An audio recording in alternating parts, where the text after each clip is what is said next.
Hey, everybody, welcome to Noir Bar. Oh my god, we got the door open. Come on in. It took, it was frozen over.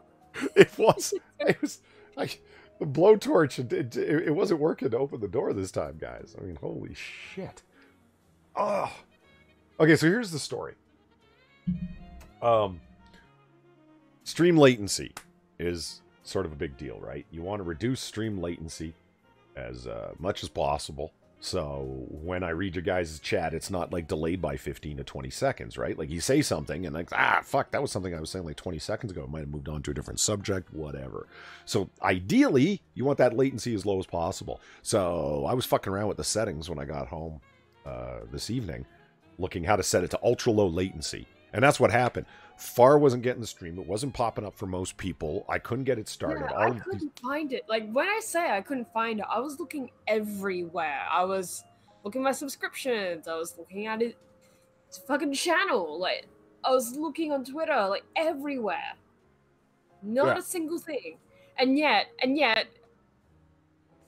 here's the funny thing. In his chat, he was noticing, oh, hey, there's Evil One. Yeah. Every time he made a new incident to the stream, Evil One found it. So, I want to give a commendable notice or whatever the fuck award or something to Evil One for being able to find the impossible streams. Award or something. He's Evil One's the YouTube Sherlock tonight, man. And seriously, there's like 3 different versions of this stream that went up.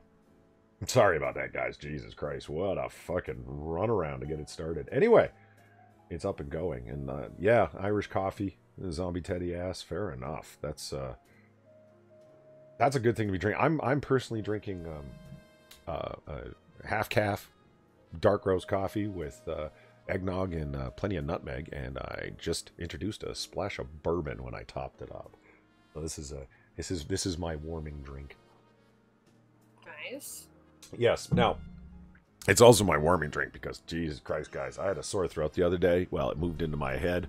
I have a full-blown head cold like you wouldn't fucking believe. Far was listening to me, like, sneeze my face off last night. It was... Yeah, you're the only person I know of that lives up to the stereotype of having a cold. Yeah. And you always sneeze. Like, I have never actually heard someone do that before. Yeah, I mean, chat, she's like, I've never heard anyone actually sneeze when they have a cold before. And I was like, what? I don't... Okay. No, like, I thought that was just some kind of stereotype thing. But no, I guess it's something people actually do. Yeah, no, at least I do. When I have a cold, yeah, it's sneezing and my sinuses are all plugged. I don't know if my voice sounds off, but yeah, it's... it's a bit deeper than the normal, but yes. Yeah, so I'm sick. But, you know, the show must go on. So, I don't think it's going to be a particularly long Noir Bar tonight, but definitely wanted to... it's December, and I wanted to stream more, so we're going to stream more. You know what blows my mind about being sick and streaming and stuff like that? The cold was kind of kicking in Wednesday when I did comic book curation. And with Jack and Quiz. And then the next night I'm sick, which would have been Thursday night, so yesterday... And people are like, are you still sick? Wow, man, you got a bad immune system. I'm like, what? It's a day. Yeah, it was just starting Wednesday night. It became a full cold on Thursday. And now I'm like straight up sick on Friday. Why is... I had one friend. It's been 3 days. I had an IRL friend actually say this to me. Okay. He's like, weren't you complaining about having like a sore throat like a week ago? Fucking what, you got AIDS or something? Everybody got AIDS and shit. Yeah. Oh, thank you, ex-Bubba Hotep. That's extremely generous, man. I appreciate that. A Merry Christmas to you and Far with the $50 tip. Who's the man? Ex-Bubba Hotep's the man. Yeah. No, that is sincerely appreciated, man. It's I went and bought Tylenol Cold here, and you don't want to know how much it costs from 7-Eleven. A lot. Yeah. Oh God. No. Yeah. I've bought like just hay fever shit from 7-Eleven before, and I've been extremely disappointed. Well, and people are like, why didn't you go to the size? Well, yeah, and people are like, why didn't you go to a pharmacy. Are you out of your fucking mind? And yeah, there are 24-hour pharmacies, but I was leaving campus. My head was split, and it felt like my sinuses were like pressurized to 50 psi. I was like, you know what? There's a 7-Eleven like literally right here. Fuck it. I need relief, man. And the nearest 24-hour pharmacy was far away. That's when I was working late. Anyway, that's it's rough. Yeah, no. Again, thank you very much, X Bubba Hotep. That's great. Now, this relates. Okay, I've been putting together the strip reward video, the Jessica Alba stripping. Oh, okay. Yeah, it's like, you know, Sinatra has horsecock, but you know, I'm not playing horsecock in this bar, man. It's this joint's too fucking classy for that. And I like having a number of different pop-ups. Like Circus Zero just mentioned the $10 to $15 ones. I think Circus Zero's reference to the $10 to $15 range of pop-ups, or I just involved myself in a conversation that doesn't make no sense. Anyway, I'm medicated. Leave me alone. I don't have to make sense. I like having pop-ups for like a range of wildly different numbers, but I got to put all the videos together, and I've been busy trying to finish up this research contract. But I had this idea. I want a video that people want to see, and you know, I love the Noir Jessica Alba shots, and there's some great ones of her dancing, but they're all in Sin City and Sin City 2. But they're all cut with different interspersed scenes of like her looking around the bar, and then Senator Rourke staring at her, and then Marv staring at her and stuff. So I took the time to pull it out of the fucking 1080 copy that I have, the 1080 Blu-ray copy I have, and editing it together so it's a seamless one, and then putting new music over it, because who wants to listen to Jessica Alba stripping to Guns N' Roses? Am I right? No, not Guns N' Roses. Aerosmith. Who wants that? Yeah, I was about to say, it's like, there's nothing wrong with Guns N' Roses. Well, no, Aerosmith, it just doesn't fit in with the vibe of the bar. Yeah, but then, like, you say Aerosmith, and it's like, oh, yeah, no. God. Yeah, and like RJ says, Quiz played LA Noir music during the Minions. Yeah, this is it. I was trying to find the right song to have her stripping to lay on there instead of the god-awful. It fits in with the vibe of the scene in the movie. But I'm not playing Aerosmith in here. No offense, anyone likes Aerosmith. It just doesn't fit with the vibe. But also, like, you might get claimed, so... Oh, yeah. No, there's obviously the claim thing. So I gotta find something. So, like, LA Noir, I was actually looking at it, RJ. Although I have been slightly testing things with music to see, you know, if it catches anything that's slowed down or sped up. So, who knows? Maybe you just slow it down enough. It'll be fine. Yeah. Oh, Circus Zero's talking about how much it costs for the meds at the gas station.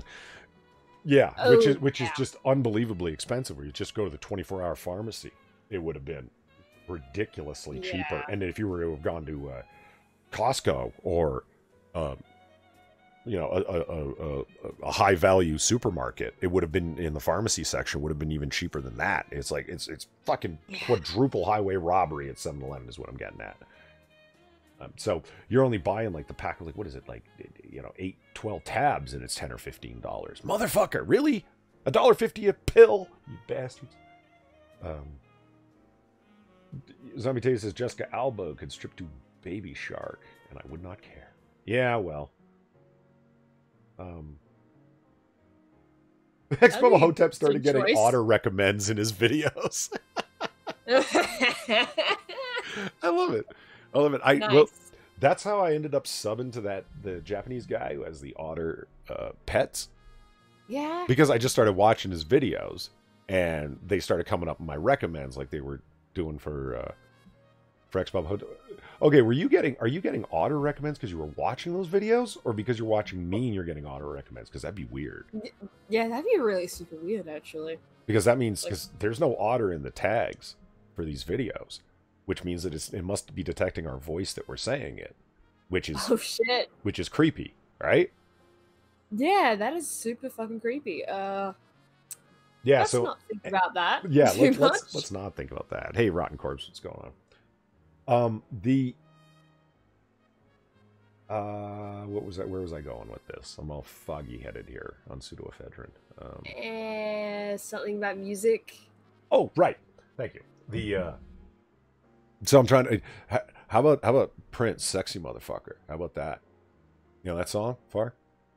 No, not really. Prince actually wrote a song called "Sexy Motherfucker," and it's funky and it's sexy and it generally fits with the tempo that Jessica Alba's dancing to. And I found but would it get claimed? Well, I don't know. I found a tribute instrumental. There's no original instrumental from Prince that I can tell of. This is somebody playing it as a cover. I don't know. Is that striking? Don't know. Yeah, I don't actually know. I mean, test it out, but yeah. Well, again, my recommendation of like just slowing it down enough that it doesn't pick it up. You know? Yeah. Especially with that track because I'm trying to match the tempo because she's fast-paced dancing. Oh, chat, she slaps her ass a whole bunch of times. I'm telling you, this is the reward.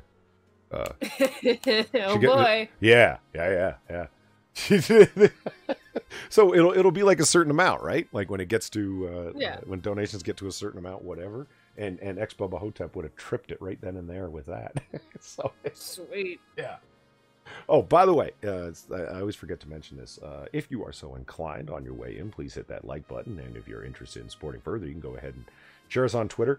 Retweet the tweet invite that I sent out to everyone. Pete just did. I see that over on Twitter that Pete just reliked it. That would be helpful. And if you want to go further than that, you can find links to Hit the Bartender Up with tips in the description, or Far's super cool merch store is also down there.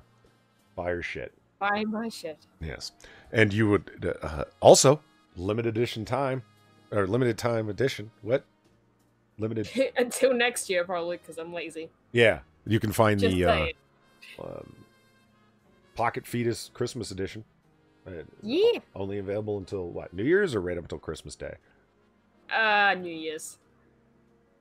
All right. Well, there you go. Yeah, because honestly, I might just reuse it next year as well, and then maybe add something else that you can also get then. It's just, one of those things of like, well, it's there. Fair enough. Maybe have it run for a couple of years. Like, I'm just trying to think, because it's like, I don't want to do Christmas cards again. I've done that so many years in a row now that it's just kind of like, I've lost the fun of that.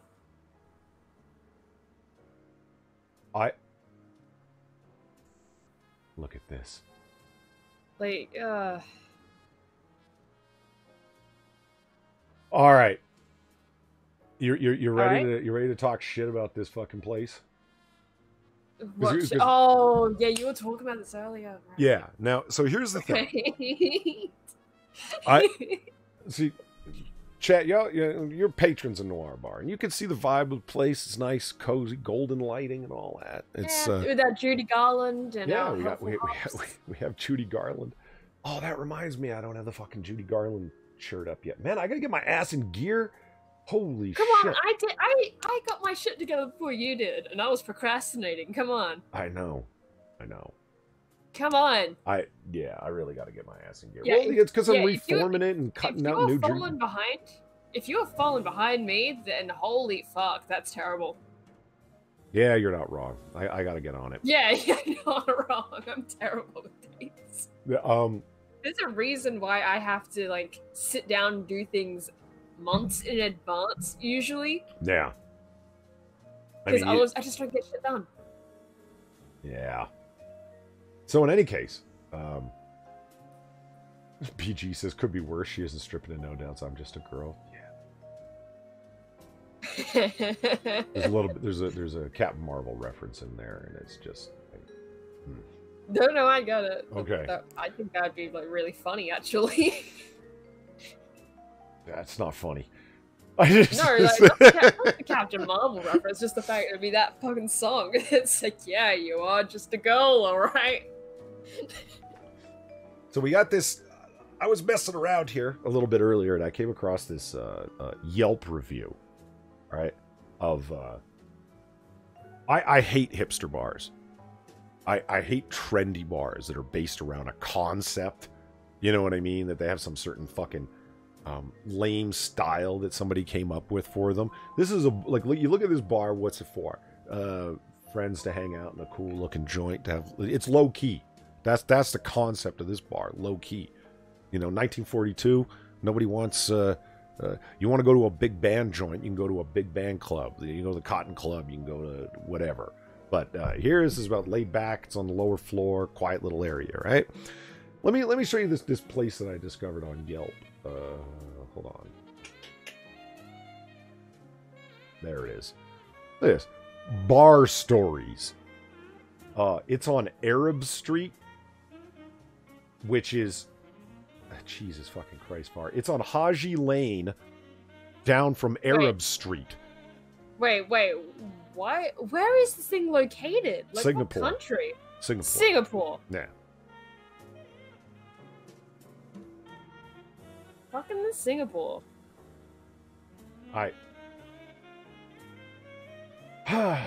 Okay, so let me this I hate Stories. this. Yeah, I hate this place. I hate it. Yeah, no. When you were describing it to me, like I was like, this is giving me all those vibes of, you know, those. I even said this to you of like, you know how there's all those art projects out there, and they say the concept of it, and like they make the most pretentious shit ever.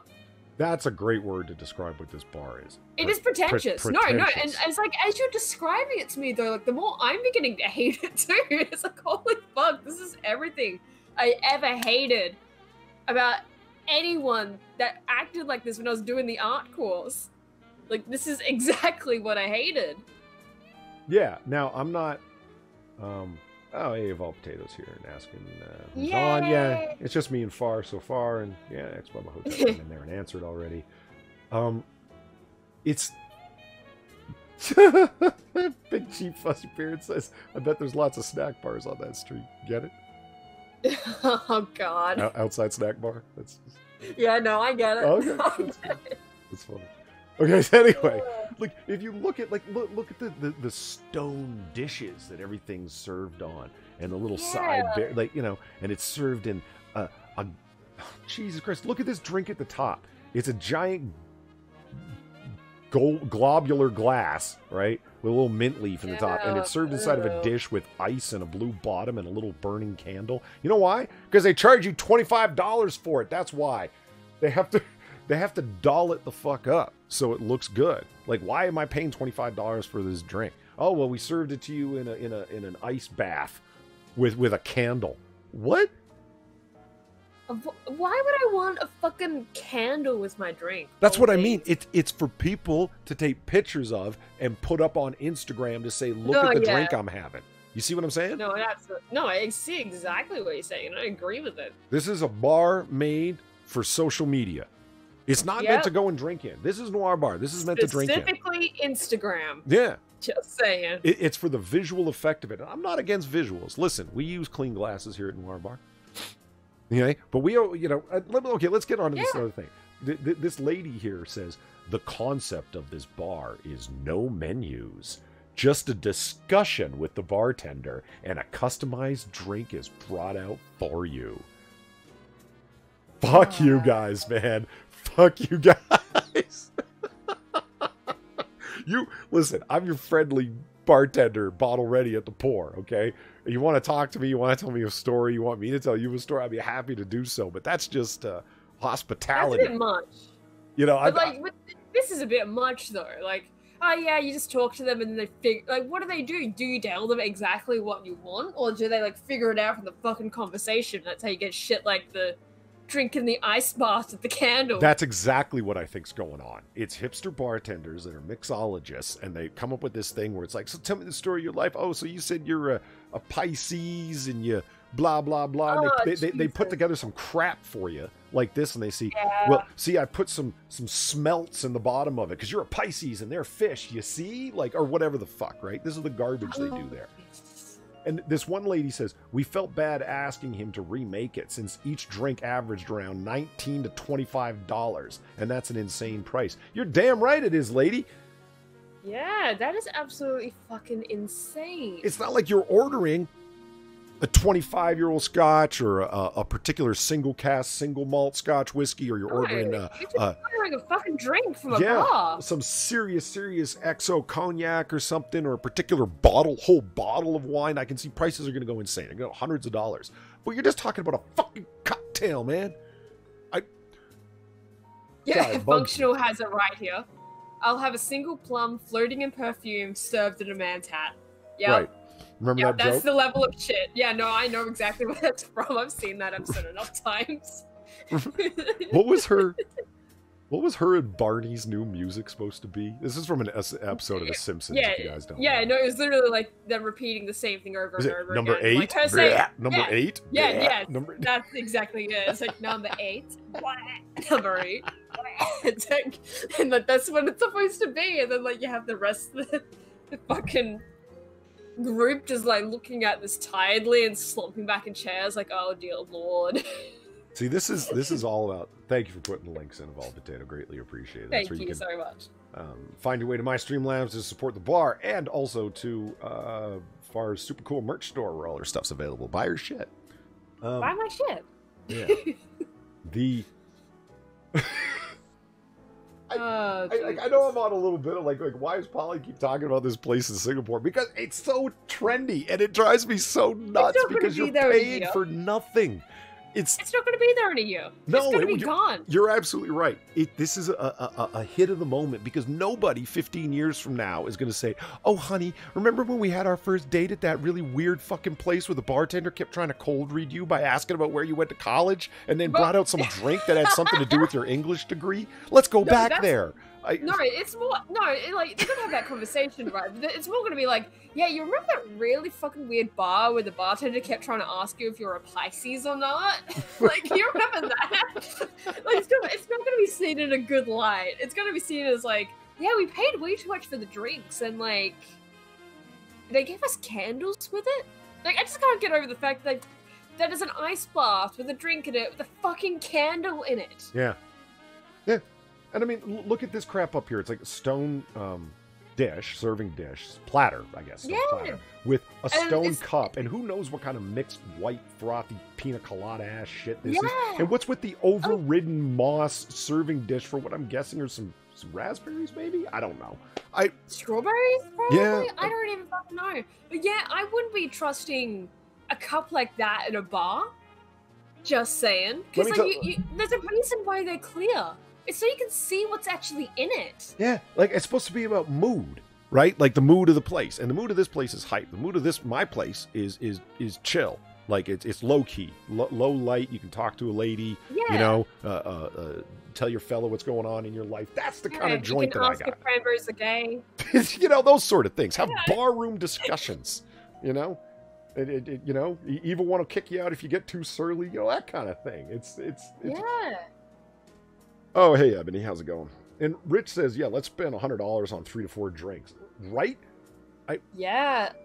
God. I mean, I don't go out to bars. I don't really drink often, except apparently the last fucking few days. But those were well earned. But, yeah, if this was, like, the option for going out at night, I would be like, hell no. And it's like, so let's see what blonde Becky Betsy here had to say. I've been to this restaurant once. The food is delicious, especially the dessert. Thank God. Okay. What are they giving you for dessert? Like, if there's no menus, then like, okay, so what are they doing for your fucking dessert? Get this. Last week when I went, they made me a mango sticky rice cocktail. A mango sticky rice cocktail? What? How much? And that's the picture. The ice bath bullshit. That's that's not a candle. It's a candle on the side, but that's a little. They stuck the candle in sticky fucking rice. Are you kidding me? See, I thought that this was mint. I'm willing to bet it's the lotus leaf that you wrap up sticky rice in when you do the steaming thing. You know what I'm talking about? No, but I get the idea. Oh my god. That is like a whole other level of pretentious. See this picture? Like we knew this was pretentious, but holy fuck. See look at this. See, this picture right here with the ice cube and bar stories coming through the ice cube. That's what this bar was made for. Instagram pictures. Yeah, that's what I was saying. Like, this was made for Instagram. And for, you know, I don't think... So where was this again? Like, somewhere in Asia? Singapore. Singapore. Okay, I am willing to bet it also wasn't made for the actual locals. It was made for specifically white people coming through. Yep. Yeah, like white people coming through, like tourists. Which is exactly why it's probably not going to be there a year from now. It's remember, it's on the intersection between Haji Lane and Arab Street. No, I'm not making that up. Yeah. I love that. Oh god. Now check out this guy's statement here. Listen to this. Leo L from Brooklyn. Okay, he's done 490 reviews. Yeah, this guy isn't a pretentious foodie or anything. Bar Stories is personal, charming, and exhibits a passion for cocktails that you really don't see much of anymore. My first cocktail was presented to me in Michelin star fashion, detailing not only the flavors and ingredients, but the inspiration behind it. Oh, go to hell. You imagine someone serving you a fucking drink like in some crazy ass fashion like this and going, now, I was having a dream on a beach a couple years ago, and this occurred in my imagination. Like, you know what I mean? Or this is meant to exhibit memories of a soft summer breeze in the city streets or whatever. Like, fuck you, man. You know what? You know what? We should have a game of what can you say both of, what could be said both in this bar and an art exhibit? Yeah. Because what you just said is something that I swear to God I have fucking heard in that art course about someone's artwork. I swear to God. I'm done with this bar. It just struck me as like, number one, I've never liked that kind of pretentiousness in presentation. No, it's so pretentious. And again, I know I keep bringing it up, but the art course, I really cannot overstate how similar some of the discussion points of this are to stuff I've heard from there. Mm-hmm. Of just how fucking, like, the people usually fine, but it's once they start talking about the art where it's just like, you are so pretentious, holy fuck. But it's that same level of who gives a crap? Yeah. Actually, this Rocky, really quick, Vol Potato, thank you very much for the tip. He says this bar needs one of those trendy douchebags that spend their parents' money to travel to soul search for their true selves. A bunch of stuck-up cunts. Yes, I agree.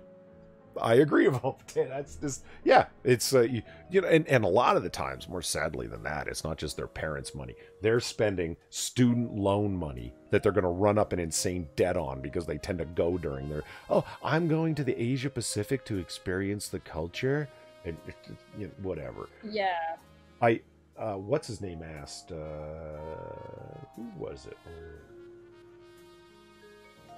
How many reviews from Singapore? Ex-Bubba Hotep. How many reviews from Singapore? Not one. Not one that I see. There's Queens, New York. There's Westboro, Massachusetts. There's San Francisco, of course. Yeah. Yeah, that's what I was saying, though. Is like, I don't think many of these patrons, if any of them, are actually from Singapore. Because this is like, there's quite a few of those sort of places that you'll find in a lot of like Malaysia, Singapore, Indonesia, etc. Where they'll be set up like that because people go there because it's cheap. Right. Like, you see it all the time with people like Australians going to fucking Bali, and it's just because it's foreign and it's cheap. So a lot of the times, people in these areas will set up these, like, bars, restaurants, whatever, that aren't really directed at the people actually local to the area, but to tourists. Yeah. Which is what I'm willing to bet this is exactly why this is even a thing. Look at this one girl. She's, they customize your drinks according to what flavors you tell them. But both of our mixologists came up with creative cocktails that were amazing. One of them even asked me if he could put sake in my drink, even though I didn't tell him. But I was thinking it! 5 exclamation marks. He read my mind! 4 exclamation marks. I could not. Probably looking. She was probably looking at the sake bottle. And that's how he's like, I'm going to put sake in this. Are you okay? I'm at the actual fucking Bar Stories webpage. Look at this. They've got a stabbed strawberry with a little whipped cream on it sitting in a shot glass. I mean, this is right along the lines of a plum in a man's hat floating in perfume. This is the same thing. Well, that's not very Australia friendly. What, the strawberries? Putting sharp objects as strawberries? How dare you? Don't you realize that we recently had a tragedy associated with that? And don't you realize that's so insensitive to Australians and the strawberry needle epidemics? God. I see it now, but yeah, no, that is like, what the fuck? Like, this thing over here, what is this? Like, the stuff floating in ice. What? Flowers? But no, I mean, like, what's up with the cup? It looks like it's bending sideways. What was that made by the locals? And just, oh, man, you know what? I'm done with this bar. I can't even talk about it anymore. I'm just gonna get... No, it looks like it's kind of balancing in the middle of the wood. Is it the one with the strawberry in it? No, that's a flower petal that's at the top of it. Oh, that one. That's on the side. I thought the one, like the strawberry cup in the middle, because it looks like it's kind of tilted. Oh, yeah. No. That's... Yeah, and they're serving it on a mini fucking wooden pallet. Why? Yeah. I mean, it's a stab strawberry in a fucking shot glass. Come on, you fucking twits. Any raw potato, any Aussie that goes to Bali has to come back with at least one bintang singlet. He's not wrong. He's not fucking wrong. What? A what singlet? I'm not actually sure because I've never actually been to Bali. I never want to go. There's no interest for me there. It's like it's just a shithole that a bunch of Australians go to because it is cheap. But basically, anyone that comes back from there, they always seem to have bought at least one kind. A singlet has bintang on it, and I think it's a brand of some kind. I'm not sure. Frankly, I don't really care. Mm-hmm. But it's just, it's a beer brand, apparently, according to Kilcardo. No wonder I don't give a shit. It's fucking beer. But, yeah, they always come back, and they'll have these singlets that just have bintang on them. It is the tackiest shit ever. It's so tacky. Look at your screen now, Far. It should be up there. You see this thing in the bottom left-hand corner? You see this? Yeah, what the fuck is that? This is my best bet. Best guess, okay? That's either confectioner's sugar, powdered sugar, or kosher salt that's been dusted on there. And it's treated like it's been raked like a Zen garden. Okay? Oh, I thought that was just the board itself. I didn't realize that was... Yeah, it's like I said, it's salt or sugar, and it's been raked like a Zen garden, and there's cinnamon sticks on there like chopsticks, and then laid out pieces of fruit like sushi. How clever! This is what you're paying $25 for. You know why they're going through all this stuff? Look at all the fucking botanicals that are floating in all your fucking drinks. I would pay $10 for that, but not $20. But I mean, it's just to take fucking pictures of. Look in the top left-hand corner. What the fuck is that even floating in my drink? Listen, we got 5 things here, guys, okay, at Noir Bar. We got whiskey, we got bourbon, and yeah, I know, bourbon's a whiskey, but the whiskey's like nondescript, okay? It's just whiskey. And then we have bourbon, okay? We got champagne for those who are interested. We also have vodka. We got vodka, and then we got Dad Zeus Me brand Firewater, and then juice boxes under the bar. Juice boxes are under the bar, meant for Far, but she can give them out to who she pleases. And that's it. Yeah, we have 5 drinks, and you can't go wrong with that. You ask it, and if you want to tell the bartender a story, I'd be happy to listen. I'd be happy to tell you a story. But I'm not going to ask you about your fucking life story so I can make you some drink and overcharge you for it. Thank you very much, Jerry. I'd like an old-fashioned, please. See, now there's a cocktail, an old-fashioned. Hell yeah. A little bit of sugar, simple, nice cocktail glass. Can't go wrong. Straightforward. I'll make you a Vesper martini if you want. I got the fixins. Got some bathtub gin back here. It'll be fine. But I'm not doing this shit. You know, I worked in can you imagine someone like bragging about this place, Far? I worked in bar stories. We actually asked people and did cold reads about their lifestyle and made cocktails especially formulated for their personalities. Anyway. Yeah, no. All right, we've bitched about this long enough. Or I've bitched about this long enough. It's just this place. I like beating up on trendy garbage. Like skinny jeans fall into the same category for me. It's like, don't you realize you look like a jackass? Stop it. I like my skinny jeans. You're a woman. You realize why that's different? You're a woman. I happen to look very good in skinny jeans. Thank you very much. Vol Potato says, what about absinthe? I might be willing to... Absinthe has a nice little ritual associated with it. I'm not...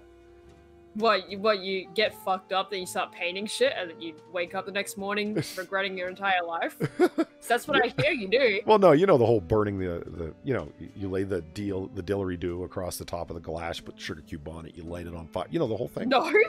Oh, yeah. No. There's this whole little ritual. I don't fuck around with absinthe. Anyway, there's this whole little mini ritual associated with it. It's kind of cool. I mean, to me, it's like, you know, the kind of ritual, it's a little less involved. Well, a lot less involved, but lime and salt before you take tequila shots. Lick it, suck it, fuck it. I know that one. Yeah. Well, I don't know that name for it, but holy fuck. Yeah, well. Because you lick your wrist, right, and put salt on it. And so you lick it, and then you bite into the lime wedge, suck it, and then fuck it, take the whole thing down. You're the only person who's explained this to me, and you've actually said, lick your wrist. Because I've done this once, except we didn't have any limes or tequila. It was a lemon and vodka. Okay. Right? Yeah, sure. Lemon drops, right? That kind of thing. Sure. Yeah, but it was like... So you put the salt on, and to be fair, everyone doing this was kind of a bit drunk as well, and I was at the point of not really giving a fuck. So, okay, yeah, let's just try this, right? Yeah. And no one bothered to tell me. Because I guess they kind of assumed that I knew to do this. But it was like, no one told me to actually lick my wrist. So I'm just like trying to balance this salt on my wrist. Like in every wait. Yeah, I was just reading chat. You were trying to balance the salt on your wrist. Yeah, because in every single explanation anyone has ever told me of that, they have never bothered to say, lick your wrist first. It was only afterwards they were like, why didn't you lick your wrist? No one said anything. But didn't you see anyone do it? No. Oh. No, I didn't see anyone do it. That's the thing. But apparently they all did it.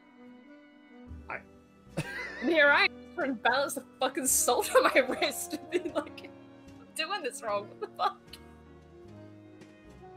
That's hilarious. Yeah. Duck Dog says, read the whole name. I'm assuming he meant to the recent tipper, Geriatric.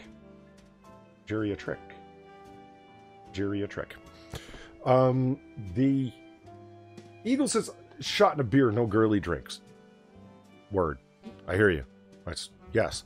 Nothing wrong with girly drinks. No, there's not. There's not. But it's like, shot of bourbon. Okay, whatever you got behind the bar is generally gonna be fine. It's Jim Beam. I don't really want to go much lower than that though. Jim Beam, whatever. Okay, give me a double. Okay, and a bottle of Budweiser. As long as it's ice cold, that's fine. I'm just, come on, people. It's not everything needs to be craft, micro brew, blah blah blah. Like, come join the regular folks and enjoy a drink. It's about company, not bragging about what you just drank and how much you spent on it. I mean, you know what Instagram boils down to for me? Here it is. You're spending money you don't have to buy things you don't need to impress people you don't know. Yeah. It's dumb. Yeah, that's why I don't really like using Instagram. I mean, I have one, but it's an art dump. You know? Like, that's all it serves its purpose as. It's an art dump. But I just... Beyond that... Well, there's people who use Instagram for the idea being video-oriented, image-oriented Twitter that's more amiable to that kind of thing. So if you're doing art or whatever, that's fine. There's lots of gun channels that I follow on YouTube that have Instagram accounts because they can show short video clips and stuff of, today we're out shooting this, we're going to be doing this with these firearms. Join us over on our YouTube channel, see the full video today. It's a great promotional method for things of that sort. Now, if you're talking about, hey, check out all the fucking ballin' ass living lifestyle shit that I do, even though I totally don't, and I'm sinking myself into debt to make you believe I'm living the high life. Oh, that's some fucking garbage. That's... Yeah, again, just it is used as an art dump because it's just easier than just trying to go through my 5,000 something fucking tweets. Yeah. And Wondering Lisa says, "Can I have a long, comfortable screw?" Oh yeah, girl. Yeah, you can. I feel uncomfortable now. Well, no one was talking to you. It's fine. That's. I I feel uncomfortable now. I don't.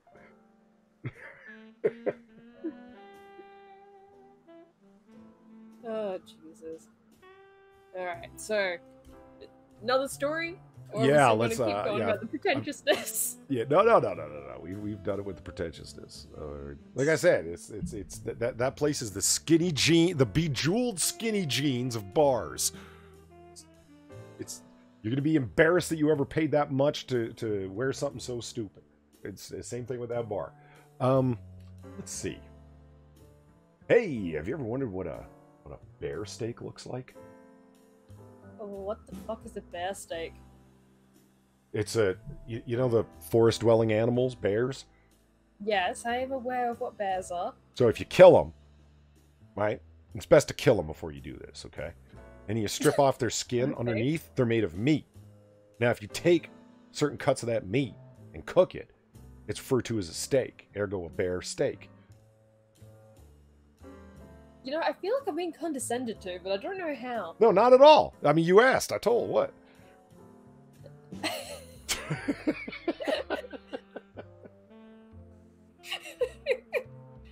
I'm 23, Polly, not 13. Just saying. Hey,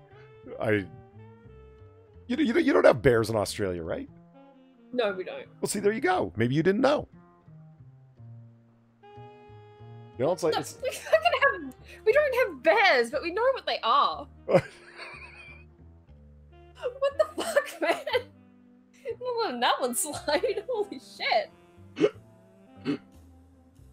I've never seen a kangaroo in real life, but I know what they look like. God damn it! Yeah, Sam. No, have I you was ever just seen a kangaroo? not in real life. No, I haven't. Yeah. So, so what if I start explaining? Like, oh yes, you see, Polly, kangaroos are made of meat, right? They're just jumping piles of meat. So what you got to do is you got to get your boomerang, right? And fucking break that motherfucker's neck. Is that what you're trying to do with a boomerang?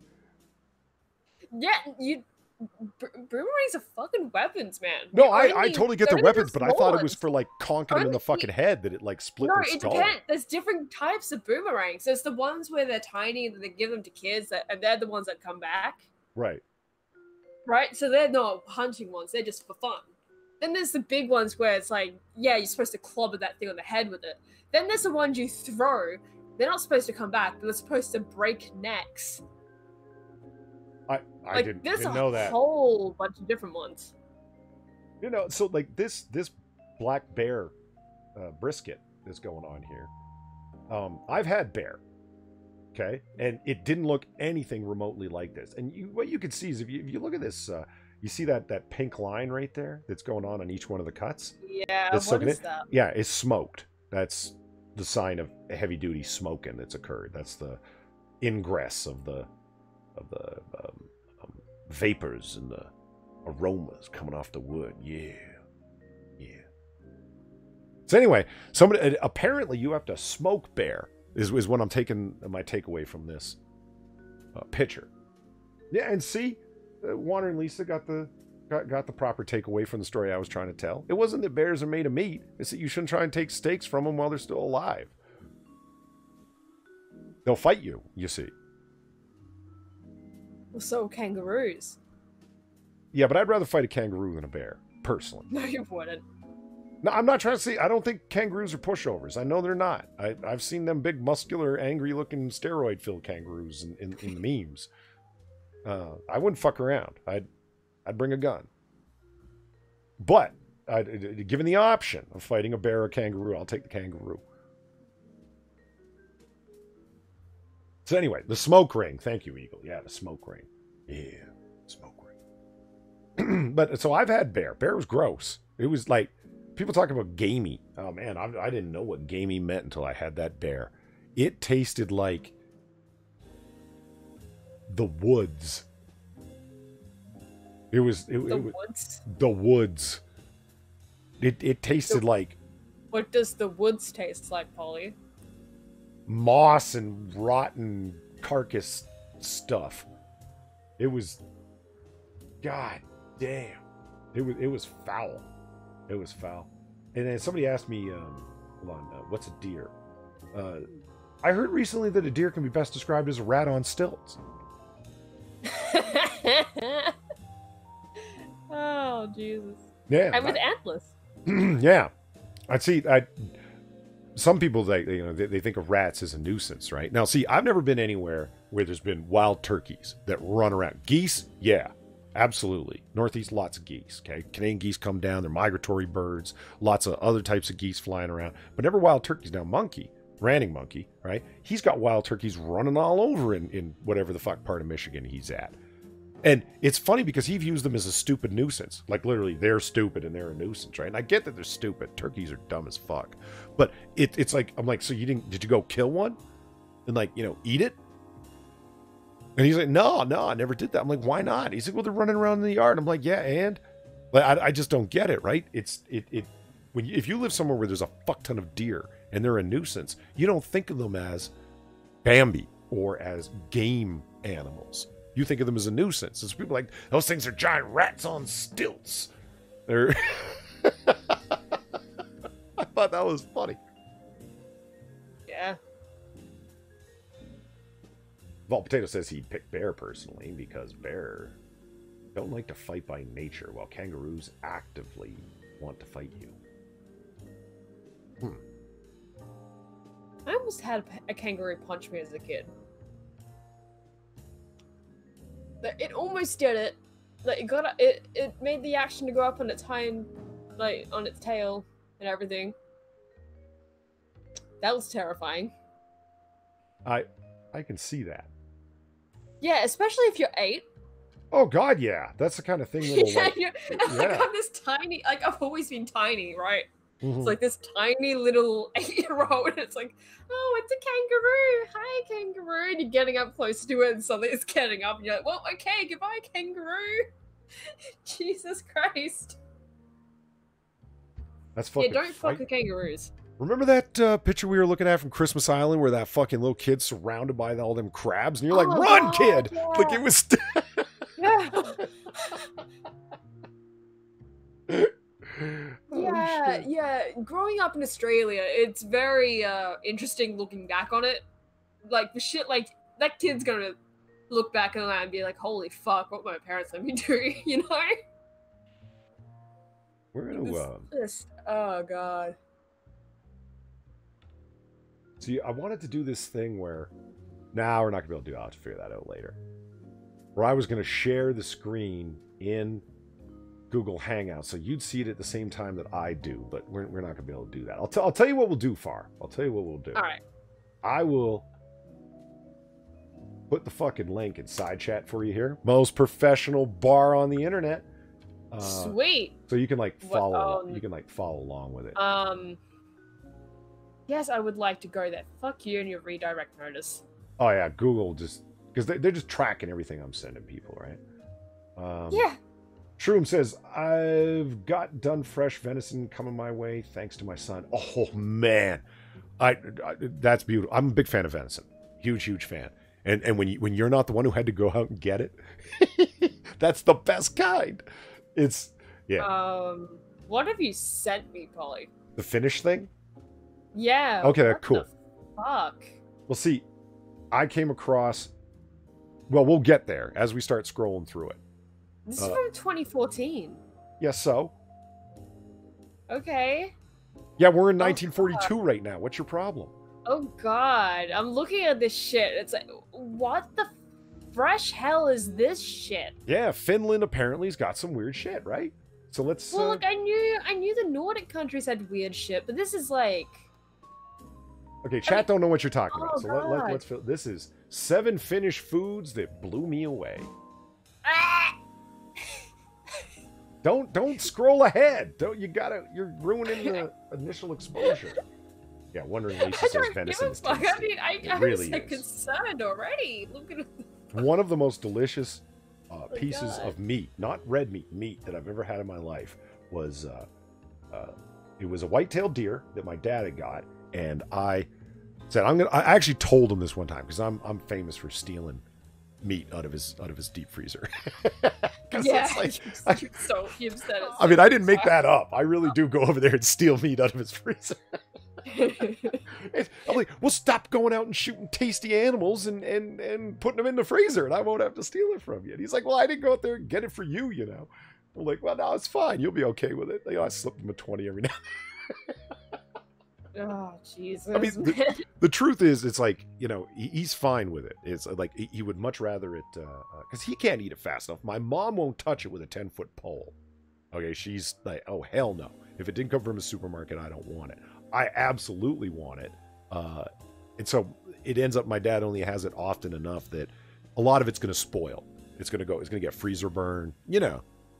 Yeah. So he's like, go ahead and take it. But he's like, why always got to be taking the best cuts? And I'm like, oh, I don't know. I just, because I'm a selfish bastard. But I took a tenderloin and a white-tailed deer tenderloin. And this is a doe I'm talking about, right? It's not very big because they're not a huge cow or whatever, or an elk or something, right? So it's a small tenderloin. I cooked it up and I grilled it on the barbecue, low heat, and seasoned it up very conservatively, you know, because I wanted to. It was the most tender, tasty, is the best piece of meat I've ever had in my life. Was that white-tailed deer tenderloin? It was unfucking believable. Nice. Yep. It was delicious. It kicked ass on every filet mignon I've ever fucking had. Hold on here, chat. Just doing something quick. Oh, there we go. Oh, hey, Pat's in chat. What's up, Pat?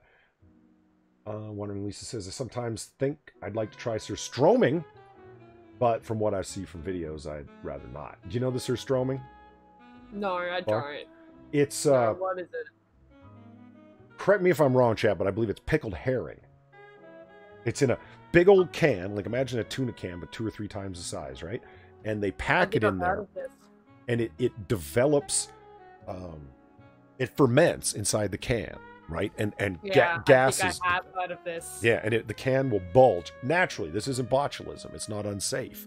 But that gas that's in there is absolutely noxious beyond all belief. That when you open the can, because it's under pressure now, it'll go psh, and spritz, and you want to go over to a bush when you push the can opener into that can, because that smell, you will never get it out if you spray it inside your house. And it's supposedly the nastiest fucking food you can possibly come across, surstroming. But I want to try it too. Like, just, I mean, how bad could it be, is my thinking. Pretty fucking bad. It's fermented fish. I mean, it's one thing that's the sauce, but like another thing, it's an actual fish. Are you not, okay, maybe you don't want to eat it, but aren't you tempted to smell what is supposedly the worst smell you can, no? No. Oh. I mean, and also, if I could smell that, because I have a very poor sense of smell, if I could smell that, then holy fuck, no. No, I don't want to smell that. I do. I'm just curious, how bad can bad be? Pretty fucking bad. All right, so let's see what else to finish her up to here. So we got... if that's any worse than that weird sink sludge shit that happened, like, a year ago, that, yeah, no, I'm good. Because that's the worst smell I've ever smelled. All right, so let's see. We got an open sandwich with crawfish and fish roe. Is it up on the bar? Yeah. Yeah, okay, yeah. Yeah, it's the same link that I sent you. Yeah, no, okay. but it was just down for a minute. I mean, that crawfish open-faced sandwich up there with... See that fish roe, that little bit right there? That's just the small amount of fish eggs that are black right here. If it didn't have this lemon wedge or this parsley, I mean, you kidding me? That's just a classic crawfish salad on top of a bagel or whatever the fuck. That looks delicious as hell. If you're into seafood, of course. If you're not, probably not. I'm not that into this sort of thing, but I can see how it'd be appealing. Okay, let's see.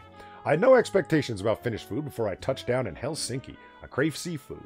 I had my fingers crossed for cloudberries. Cloudberries? What the fuck are cloudberries? I have no idea. So it was a wonderful surprise to discover that this unassuming country has plenty of culinary highlights. Jacques Chirac had no idea what he's talking about when he declared Finland is the country with the worst food.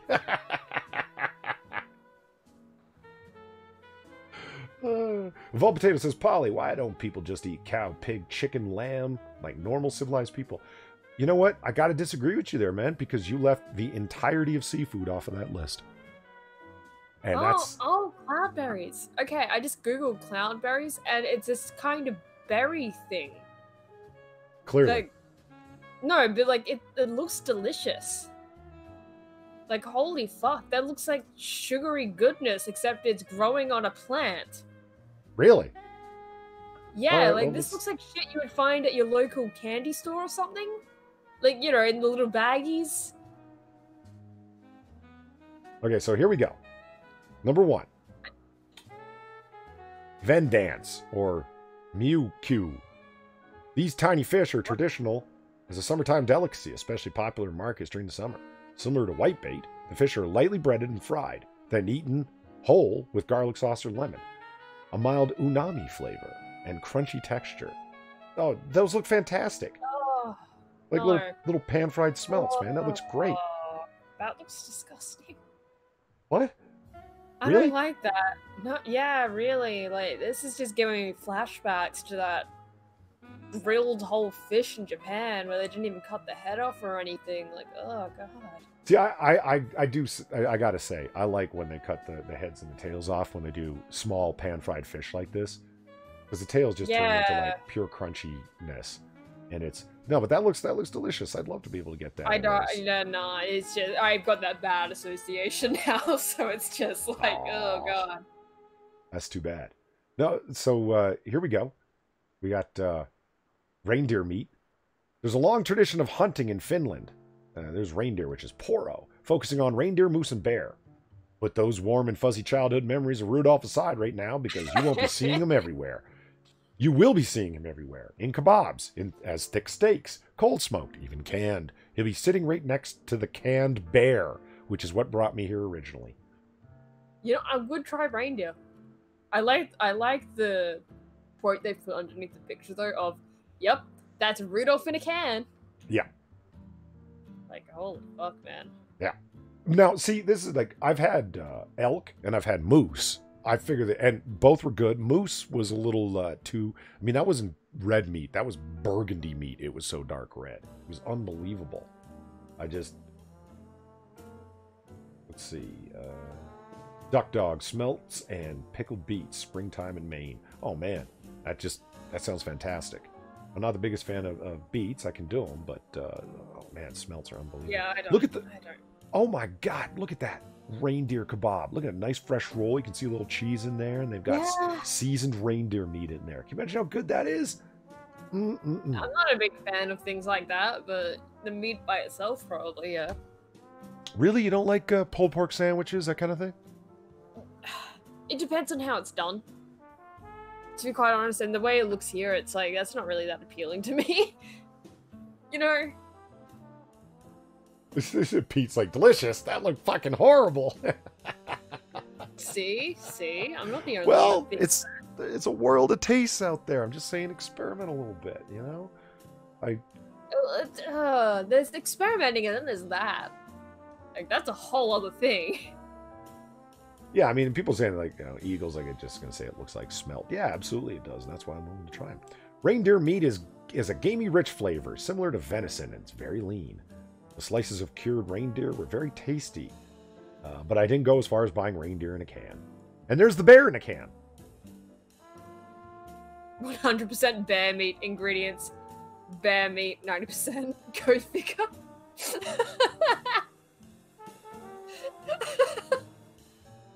Apparently it's only 90% bear meat. It's like, 100%. Like, what's the rest? Like, is it like salt and filler or preservatives? I guess.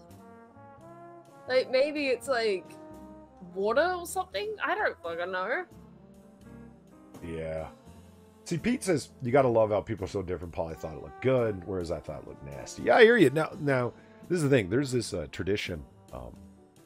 Southern Italians have got cooking figured out. Naples region, Sicily, their cuisine is, to me, unfucking believable. They just got, like, Northern Italian cooking, that's where the weird stuff enters. With the exception of ossobuco, which is amazing. But anything that I think of in terms of Italian cooking that I like, it came from Naples. I've come to find out later on by watching a bunch of cooking shows and looking into it, right? And the Southern Italians have this fantastic tradition come Christmas time. They do a giant meal on Christmas Eve and then another giant meal on Christmas Day, right? And Christmas Eve is the Feast of the Seven Fishes. Now, if you're into seafood, this is fucking heavenly. You serve 7 dishes, and it's not the same 7 dishes. It's like a whole range of different dishes, traditional dishes that you can make. You just serve 7 of them. So you kind of pick from this list of 35 items or whatever the fuck and make those. And a lot of them are finger food. They're small dishes, little bits, whatever. I'm going to do that coming up. We're going to talk about the Feast of the Seven Fishes one night on Noir Bar. And we're going to see what people are going to like because, oh my God, do I ever want to get an Italian girlfriend to do this Feast of the Seven Fishes for me. Big way. Yeah. Let's see. I was curious about the canned bear meat, but with the price tag... Hey, Pat just stumbled in. What's going on, Pat? What's going on, man? We're talking about canned bear meat. And apparently finished foods that are too good for us, apparently. So what do you think of this? I was just talking about the Feast of the Seven Fishes that Southern Italians, Napoletan, do for Christmas Eve. Does this not sound like a fantastic idea? Yeah, it sounds good, but man, what is it? Okay, well, I was just explaining. There's like a whole fuck ton of fish dishes, seafood dishes that are in Southern Italian cooking. You pick 7 of them and you make all 7. It's a big seafood feast that you do Christmas Eve. Mm. I think this is the greatest idea ever. Pan-fried smelts that are lightly breaded and then fried. That's one of them. That's what made me think of that. Steamed octopus tossed with a little bit of linguinis, another one. There's just the list goes on, and I'm all for this. It was kind of downfall for me because I'm not a big fan of seafood myself, but it's like really the man who is you'll eat pig's feet and you won't eat you. I know what it's like. I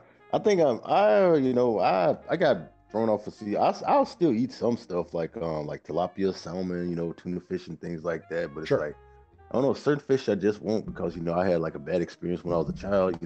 Growing up in the country, like say, parents catch that freshwater fish, they clean it, they scale it and all that right there. But when they cook it up, they still have the bones in them. But when you as a little kid, don't know how to pick the bones out of there, yeah. You can imagine where that's going. Yeah, that'll caught in your throat, and that's it for life. Yeah, oh my. I hear you. And that stuff is torture. I'm like, I ain't doing it no more. Duck Dog talking about whole roasted red snapper. Eagle's gonna be having Feast of the Seven Fishes in 2 weeks. Count me as a little jealous. I can cook a few seafood dishes, but I don't really have that traditional expertise. You know what I mean? That kind of at hand knowledge that goes into making it special. Now, see, I'm curious what this is. It's a Karelian pie. Yeah. Oh, Pat, if you want a link to what we're looking at, so you don't have to keep looking at the stream for it to catch up, we've got a link. No, Polly had it, but. Yeah, I'm just you'll be watching it like 30 seconds behind. Yeah, because that's what I'm saying. It's like you'll talk about it and all of a sudden it just pop up. Yeah, there we go. Oh, there it is. Yeah. Next time, I'm going to figure out a way that I can organize my screen in such a way. It's not too hard. I just have to figure it out before I start streaming. I'm not going to try and do it. Yeah, I don't know how Sinatra gets away with the stuff that he does.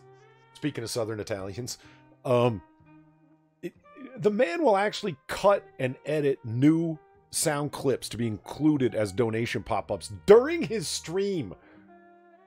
I don't know how he gets away with that. You got Young Ripper 59 who will read comics during his stream. I feel like if there's 10 seconds, 3 seconds of dead air, I'm feeling guilty. Somehow these men have a charisma that fills the spaces. You know what I mean? I don't get it. In any case, yeah, I'm going to figure out something where I will be sharing the screen that I'm sharing with you guys, so you guys will be seeing it immediately. You know what I mean? I just have to Yeah. organize my stuff a little bit better. So, the Karelian pies. These addictive little pies have a thin wheat and rye crust filled with rice or potatoes and are often served with a mixture made from butter and mashed cooked eggs. They originate from Karelia, a region currently divided between Finland and Russia. So that's... that looked and sounded good until they said mashed cooked eggs. So they cooked eggs, like I'm assuming, like hard-boiled or soft-boiled eggs. Yeah, that's what I'm assuming too. Which is like... And mashed it up with rice and potatoes and put it inside a pastry and baked the whole thing? Yeah, that's why it's like it sounded good until the egg. Wait, I like eggs. It's the egg white specifically, but yeah. If I had to have a choice, no egg. Think. I don't know. See, because I'm looking at this and I thought it was like stuffed with potatoes and rice with cheese on top. I saw that kind of yellow, and I thought that it was like a baked Apparently potato pastry. But apparently that's like what? Potato with butter mashed eggs? I mean, I'd be willing to try it. It's just I've never thought of baking eggs along with potatoes together. That's what's kind of like, really? What's that like? I don't... Yeah. And then Pop-Tart just says boil eggs, then mush. Yeah, well, okay. Oh, look at that. Look at the whole big pile of them. I said that. How about eating 7-Eleven? They sell these at the 7-Eleven? Oh, yeah, it says right there, including supermarkets and 7-Elevens, yeah. Huh. Oh, Polly, you can go to 7-Eleven in Finland and get your customary Slurpee and a Karelian pie. Oh, look at all that salmon. Look at that. The screen's just filled with wonderful salmon. That's just good looking. Fish, and some more fish. I couldn't get enough of the fish, especially at the markets. There was so much. It was so fresh. The Finns are masters of the art of smoking and preserving, a necessity to get them through winter. Salmon is always a popular choice, and you'll find it cold smoked, raw with lemon, and served open on sandwiches. That all sounds absolutely fucking fantastic. Yeah, if done right. Oh, this is in Finland. Like I said, it looks like a Japanese fish market. It does. You know how quick they are. Yeah, that looks like Chinatown, like the just separated by the glass only. Yeah. You know, with them, they got fish everywhere. Like, oh yeah, they absolutely do. Walk down the street, it's look, there's more fish. That explains how they're living a fucking 95 with an active lifestyle and never, not a fat one in the bunch, right? Yeah, it's all a fucking fish. Yeah, you eat like largely a plant-based diet. Most of your proteins coming in through soybeans and fish. Yeah, you'll probably live a long time. Yeah. I don't know. I couldn't. The Japanese diet and its complete, largely absence of cheese. I mean, no cheese, really? Yeah. No. Oh, yeah. It's really tragic. Funny seeing them come over here because we used to get a lot of Japanese exchange students. Right. And they would always apparently they would always. I didn't see this, but I heard it from other people. They were like, "Did you know they did this?" They're like, "Oh, that's really surprising." But they would go to the canteen or something, and they would just order all the cheese stuff they possibly could. So they dig the cheese. It's just not common in their Yeah, cool. because they don't really have much of a dairy industry. Right. Okay. So a lot of their milk, if they have milk, it's almond milk or something, or it's very rarely actually legitimate milk. Which is I dig that because honestly, half the time milk will make me feel sick anyway, so it's whatever. But yeah, it's just that fact of once they're out of the country, they will go nuts for cheese. Wild. These mushrooms are kind of freaking me out. You see them orange mushrooms off to the right? Oh yeah. They're all weird Arctic Nordic mushrooms, shit that grows at the base of palm trees. Looking shit right there. Let's see. Chanterelles. These delicate mushrooms grow in abundance in the forests and mushroom hunting is a largely popular... Oh god, mushroom hunting. Yeah, it's a popular pastime. The Finns use them in soup, sauces, stews, and also love to pickle them. My favorite way to eat them is simply pan-fried with garlic and butter. Lots of butter. You remember that, you remember that video from, like, the Wheel of the Worst, where they found the guy doing the mushroom hunting? Yeah, the morel mushrooms. Yeah, that's all I can think of right now when they said mushroom hunting is usually popular in Finland. Yeah, but like, you made fun of me when I told you about Christmas tree hunting. Forest? You're judgmental. Yeah. Remember the Christmas tree hunting thing, and you thought it was crazy? Well, yeah, because you're shooting a fucking tree. You're shooting the base of the tree to knock it over. That's still fucking weird. No, you take a shotgun, you take buckshot, you do fucking weird. 3 shots, the tree's falling. What? And it's not weird to hit a tree with an axe? No, because that's designed to cut the tree down. What? A gun is not designed to cut a tree down. That's fucking weird. Well, it can be used for that. It's a delightful tradition. Yeah, but should it be used for that? Probably not. Well, what is this should business? What is I didn't say I've done it. I said I want to do it. This sounds like a great idea to me to go Christmas tree hunting one year. Oh, Jesus Christ. This is a... Oh, rare fresh cloudberries. Here's your cloudberries, Far. Yeah, the cloudberries. You see them? Yeah. Doesn't that look like something that you would, like, find at a candy store? Well, it says cloudberries, so special they warrant their very own post. If you are fortunate enough to be in Finland during the 2 or 3 weeks these precious berries are in season, then you must buy some. Read my previous post to find out why. 2 to 3 weeks? Yeah. Yeah. Damn, they don't stay very long, do they? I guess not. Like, they're here, get them while you can, and they're gone. Yeah. Well, I guess they're also very popular, too, from the sounds of it. Vault Potato mentioned something that the Japanese have called hamburger steak. You ever heard of that, Far?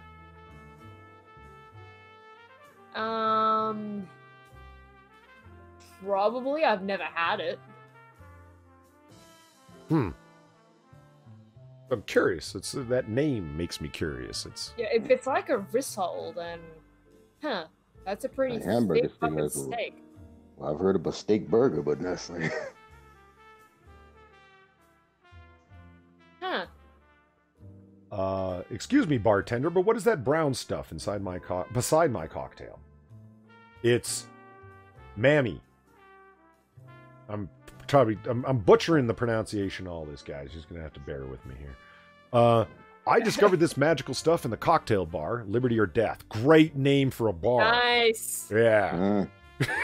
My cocktail of choice, the Canapina Petalus, came with a serving of strange-looking, gloopy, dark brown stuff, which my bartender informed me was a dessert called Mammy, made from rye, molasses, and orange zest. Oh, hell yeah! Oh, yeah. That sounds good. That sounds... Oh my god, I want to make that. That sounds really fucking good. Holy shit. Yeah. Let's see. I gingerly took a bite and fell in love instantly. It had the consistency of thick porridge and had an amazing sweet flavor with malty undertones. Oh, hell yeah. Yeah. Yeah, that sounds good. I've never tasted anything like it. I just wanted more. Luckily, my lovely bartender acquiesced with some more samples. Oh, man, they sell it with chocolate. Oh my god, this is like the best thing ever. Yeah, I'm leaving this tab open and I'm going to look this up. I want to try making this. Holy god. Yeah, if you find a recipe, give it to me as well. Yeah, like you might want to stir that in drinks. Yep. I mean, that might go good in coffee, like molasses, and it's kind of got that little extra like berry fruitiness to it. Yeah, and on top of ice cream, that sounds like a natural sell. Oh god, yeah. Yeah, it does. Cool. And it looks like they get one. A recipe? Mm-hmm. Oh, cool. Okay. Yeah. Mammy is traditionally eaten by the Finns at Easter, served cold with either milk or cream and sugar. I searched high and low for it afterwards and eventually found a variation with chocolate in the frozen section of the supermarket. So far, I've had zero luck finding it outside of Finland, so I'm going to have to start making it myself. And I think this recipe, the one Pat just mentioned, by the Finnish food girl, could be a winner. Score. Nice. Everyone's all busting balls on my reading. It's fine. Finnish. Yeah. Come on. I pronounced acquiesced and recognized it immediately, didn't I? That's some big wordification right there.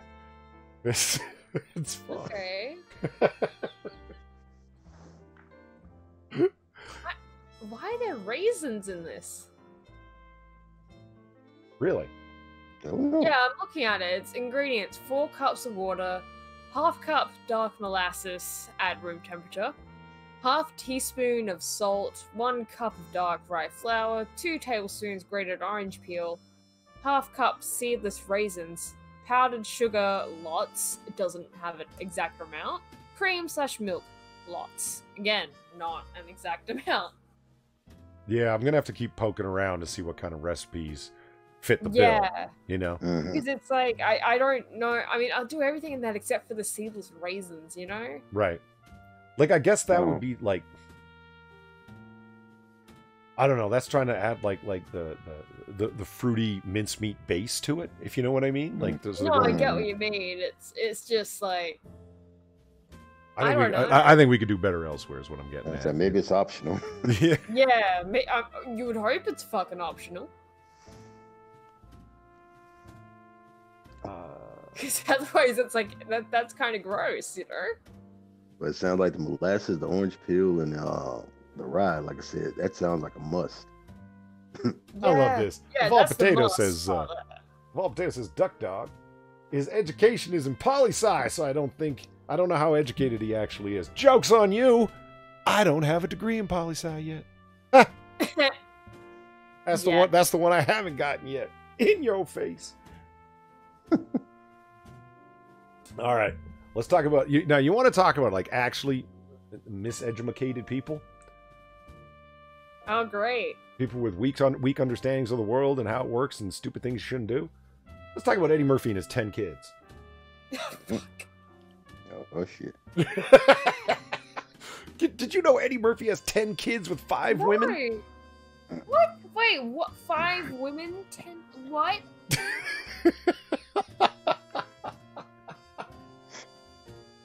This is a real short story, but I couldn't resist because I didn't know Eddie had 10 kids. I knew he had kids. I would have guessed like 4 or 5 because I knew he'd been with a number of different women. I knew he knocked up that one Spice Girl. Wait, I'm sorry. I'm looking at the title that just appeared as Eddie Murphy says women think it's sexy. He has 10 kids. What? Correct. He does, in fact, assert that. So it's a real short story. So hold on. Women don't think he's sexy. Women who are seeking money think he's sexy. Yeah, because now hold on. It's what's funny about this is that what men think and what women think directly relate along the lines of what you were just saying. Okay, check this out. Eddie Murphy. Eddie Murphy. What was that? I said, let me not get ahead of the story then. Yeah, so Eddie Murphy recently opened up about being a father to 10 children who range from 1 to 30 years old. During his appearance on the Ellen DeGeneres show Thursday, the comic, 58, shared the most common reaction he receives when people learn he has kids in the double digits. Quote, men kind of look at me like, he's crazy. How much that shit cost? And women, it's kind of like something sexy about it, I think, Murphy said. They think Eddie Murphy must be doing his thing. Eddie Murphy must be getting in, he told DeGeneres. Now, Murphy and his fiancée, Paige Butcher, welcomed his 10th child, a baby boy named Max, last December. The couple also share a 3-year-old daughter, Izzy. The Dolomite Is My Name, the new film he's starring in, shares children Bria, 30, Miles, 27, Shane, 25, Zola, 19, and Bella, 17, with ex-wife Nicole Murphy. The star also shares a son, Eric, with Paulette McKeely, and a son, Christian, 29, with Tamara Hood. Spice Girl Mel B is the mother of Eddie's 12-year-old daughter, Angel. Jesus. Really quick, Vol Potato, thank you for the tip. He says, so Polly, you are less educated than I thought you were? That's not any better. No, you, not less educated, just differently educated than you had thought. I just, my doctorate's in political science, but my master's and bachelor's are not. All right. So out of all these 10 kids, how many of them are over 18 already? Let's see. Why? It sounded like a few of them. There's at least 130. 4, 5, 6. 6 from what I just quickly added up there, I think. Oh, so, so more than half of your kids are adults? Yeah. Well, it does say in the first line, his children range from 1 to 30. Oh my god. Which I so like here's a picture of a number of them. Yeah, Jesus. Yeah, well, he'll have quite the family legacy when he lives there, when he goes. But it's like, Yeah. See, the one question I have is that white woman his newest woman, or is that one of his kids? I don't know. Because when you go down the line, like it's all black folks, and then there's like one white woman standing there. So is that like a light-skinned woman that's one of his kids, or is that like his woman? I don't know. I'm not even trying to be a smartass. I'm just asking. I know. Because the caption of the picture just says Eddie Murphy is a father to a whopping 10 children with 5 different women. His youngest was born in 2018, so it's not really clear. Yeah, but they make, I'm saying, but we look at the title of the story, they make it sound like, I'm saying, he just had them like back to back to back to back. Like, no, these kids are spread out. So it's like, it's not so bad, but it's what I'm saying, like, like he knocked this woman up, then he knocked this woman up, then he knocked this woman up, then he knocked this woman up. Okay, then you'd have a story right there. But it's like, shit, some are older, some are still young. Yeah, but it's still that weird thing of like, you have 10 kids with 5 different women that range from 1 to 30. That's still like, I think at a certain point, like once you're past, like, I mean, I have no children, so like once you're past like, I don't know, 7 kids, you just like, fuck it. Like, you just stop caring. I'm just gonna keep having kids because who fucking cares? A certain age, it's like, man, like me, like I'm 41, I got 3 kids. They're in the teenage zone. Like I'm done. Like, I'm done. Because man, that's like I said, I'm like those guys right there. That shit costs a lot of money. Well, no, but see, here's the thing. See, this relates to what you're saying. Like the men and the women's reaction. I think it's like. Guys react like he's crazy. How much did that shit cost? And women are like, they think there's something sexy about it. Yeah, how much it cost? Like, fuck. Yeah, they ain't thinking about how sexy they are. They thinking like, dang, if I can get them to knock me up, man, I'm in the money. That's what they thinking. That's what's sexy. That's what it is. That's what's sexy about it. Like, dang, let them knock me up so I can get in there. Really? How do you separate? How do you separate, like when you're Eddie Murphy, you got a huge name, you're globally recognized, your face, Eddie Murphy's got a very distinctive face, talking pattern. Like it's not like he can just like go out and not be recognized as Eddie Murphy. You know what I mean? And how do you? And a lot of women, not all, but a fuck ton of women are really into the prestige of dating, like a status, the status of of a man. They'll be attracted to a man's status. Look at all the ugly, bug-eyed, knock-kneed, crazy-looking fuckers in the NBA, and they've got women that are just like supermodels. Now look at the meatheads in the NFL, and they got supermodels, right? Because they got money. Because they got money and they got status as a professional sports ball player, whatever football, basketball, right? When you're Eddie Murphy. Or anybody at that, how do you separate? So you meet some new woman and it's like, oh, she's really feeling me. Or is it the status and money they're attracted to? And do you even care? I don't think he even cares. I don't think they care. I don't think he really cares. I mean, that's just so far gone outside my daily experience. I can't even wrap my head around it, really, No, I get it. Because it's like, even I'm a bit confused. Like, what the fuck, man? But yeah, it's just what? Yeah, and like I said, there are even guys out there who don't have money. Like I said, they'll be like the ugly, meathead looking motherfucker out there, but they can still manage to get a sexy woman because of the way they carry themselves. Now they have to do it on a much grander scale than what Eddie Murphy would have to do. But it's like guys, so you get right there. I think that would have most of the dude do it as well. Like the confidence, the way you carry yourself and things like that. Right. Like, like Eddie Murphy's like, I don't know, say like what, the bad boy times 10, because he's got the money and the stats compared to right. what other guys would have to do. I don't know, man. I'm not trying to be Eddie's accountant, but I'd like to know how much, you know. Whew. You know that's a boy. Why you think he's still doing movies? Yeah, why do you think he did that Pluto Nash and 100,000 other bad fucking movies, right? It's like he needs the money. I remember that outburst that Robert De Niro had in public with his wife, who he's now separated from, and I think they filed for divorce, right? His second wife. It was actually overheard by multiple people who went and reported their story to the trash mags. It's like, oh, Robert De Niro was at a restaurant arguing with his wife. You're never going to believe what he yelled at her. She has like these ongoing, like, makeup and clothing lines and stuff like that. Whatever. Like it's her line of stuff, like Kendall Jenner and every other no talent hack out there has. Yeah. He's like, if you were, and she filed for bankruptcy, or the business folded. The business filed for bankruptcy or whatever. And he, De Niro, yells at her at dinner one night, if you weren't constantly sinking all my money into these failing businesses, I wouldn't have to do all these shitty films. Oh, man. Well, that's what he get for giving her access to his account.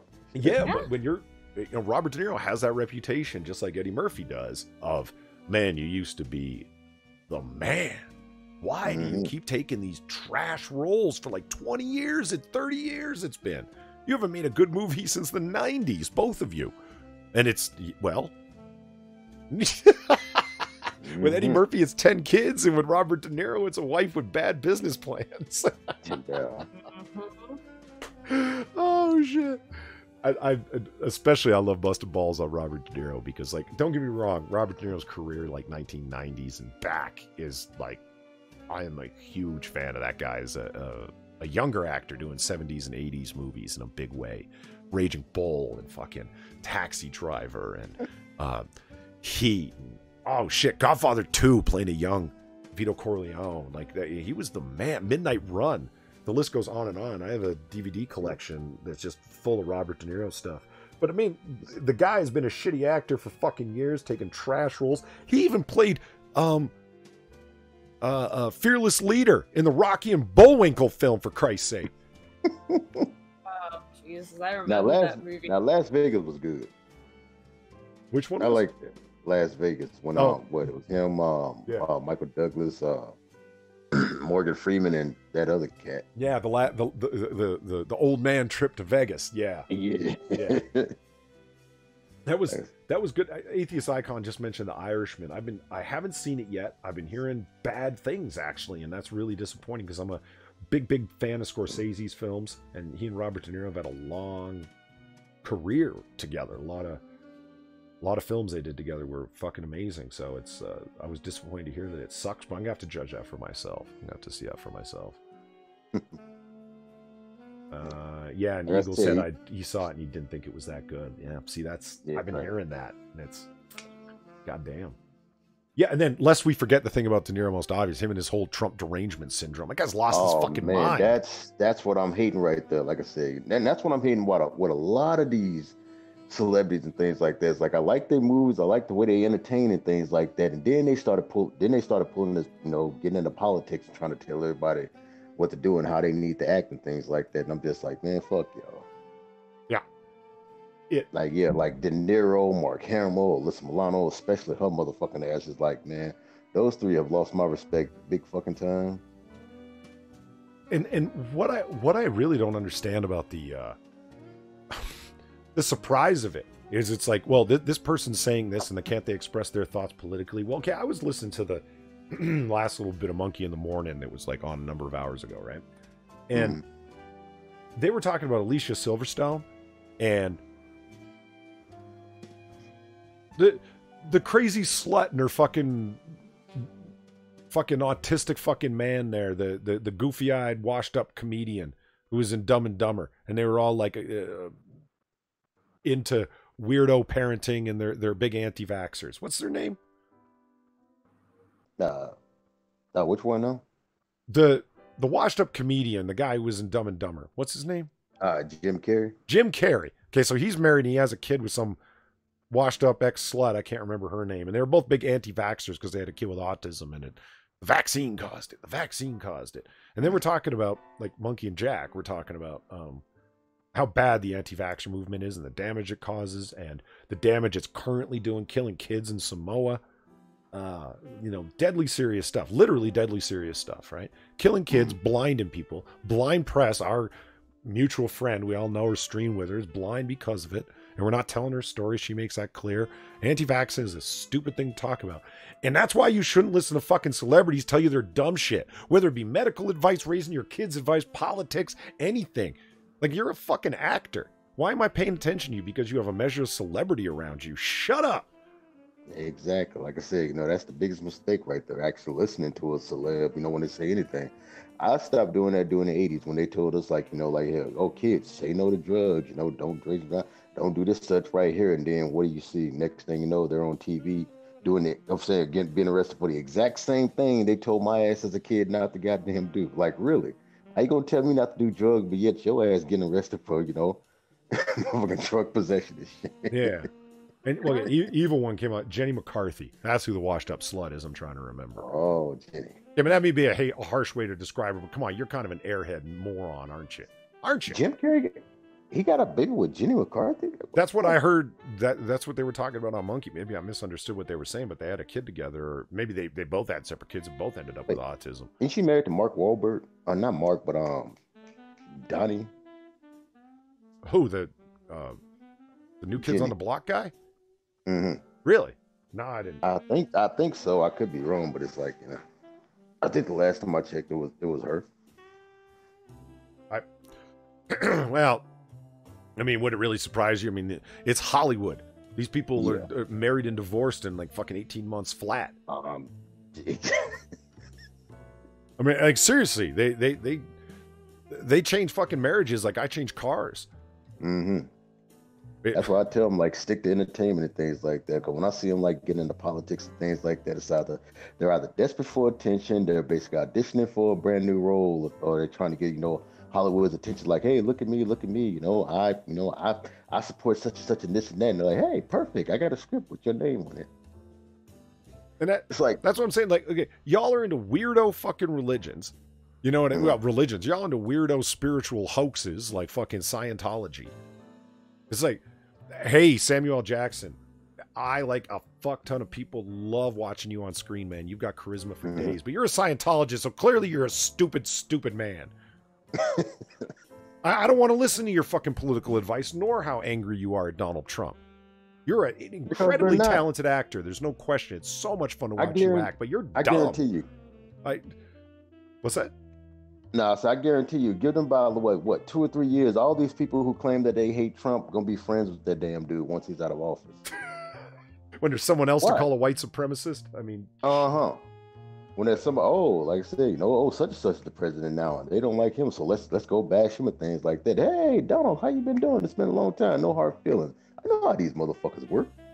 They're just saying whatever it takes to, get that attention onto them and things like that, to get people like, you're the greatest. Right. But they're just the ultimate narcissist. You know how it works like that? Because all of them were, take a photo of me taking a knee in solidarity with Colin Kaepernick, Black Lives Matter against police brutality, right? Every single, I saw Mulder and Scully, David Duchovny and Gillian Anderson taking a knee. What the fuck do you have to do with you two? What are you doing? Well, their manager was standing right there and said, hey, get on this. You want to send it out on your Twitter account and your Instagram. Everyone's doing it. You want to do it too. It's like you said, they're doing it just like it's a trend. They're trans rights. Like fucking, what's that guy that didn't look like he was old till 5 minutes ago and now looks ancient? Don Cheadle. That man is proof black do crack. Have you seen him lately? Oh my God. Yeah, it'll crack if you stress yourself out. Well, yeah, I mean, this guy who never mentioned anything to do with trans people or anything like that appears on Saturday Night Live and he's wearing a t-shirt that says trans rights. You know when he put that on? Right before he walked on camera. You know when he took it off? When he walked off camera. It's to be used as someone's shield like that. Like, it's just I'm not trying to go on a rant, but like, these are the people that are going to tell you about politics and how to take care of your children's health and their future. I mean, why are you listening to these fucking fly-by-night idiots? They'll take a knee for Colin Kaepernick, protesters who want democracy in Hong Kong are protesting. They all shut up because they want their films to be sold over there. Oh, you fly-by-night principled having nobodies, nothing, no principles. Fuck you guys. Exactly. Like I said, I'm saying you can see through these people. Like, man, don't you have some money to give to the Church of Scientology to study about Xenu or something? I mean, anyway. I'm done with that. We got to drag far back into the conversation here. It comes forward like, oh God. Yeah. You still with us there, Far? Yes. Okay. Let's talk about this Theragun massager. What? What? I don't know. Gun and massage doesn't sound right together. None of it sounds right. What? This has become this hype thing. It's called the Theragun. So it's a combination of therapy and gun. It's a thing. Like I said, gun and massage. Like, yeah. These things are $600. Okay, it's got a little ball on the end that goes like. Have you ever seen a jigsaw?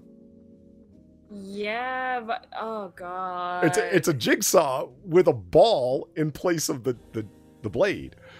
This is a bone massager.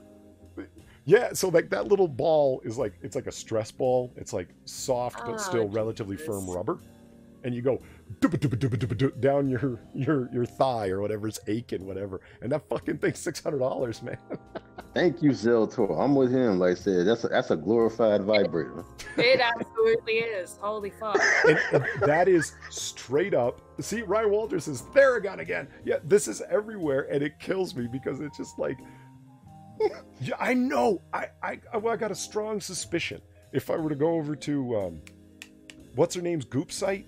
What's that crazy bitch's name? Oh God, I know who you're referring to, but Gwyneth Paltrow.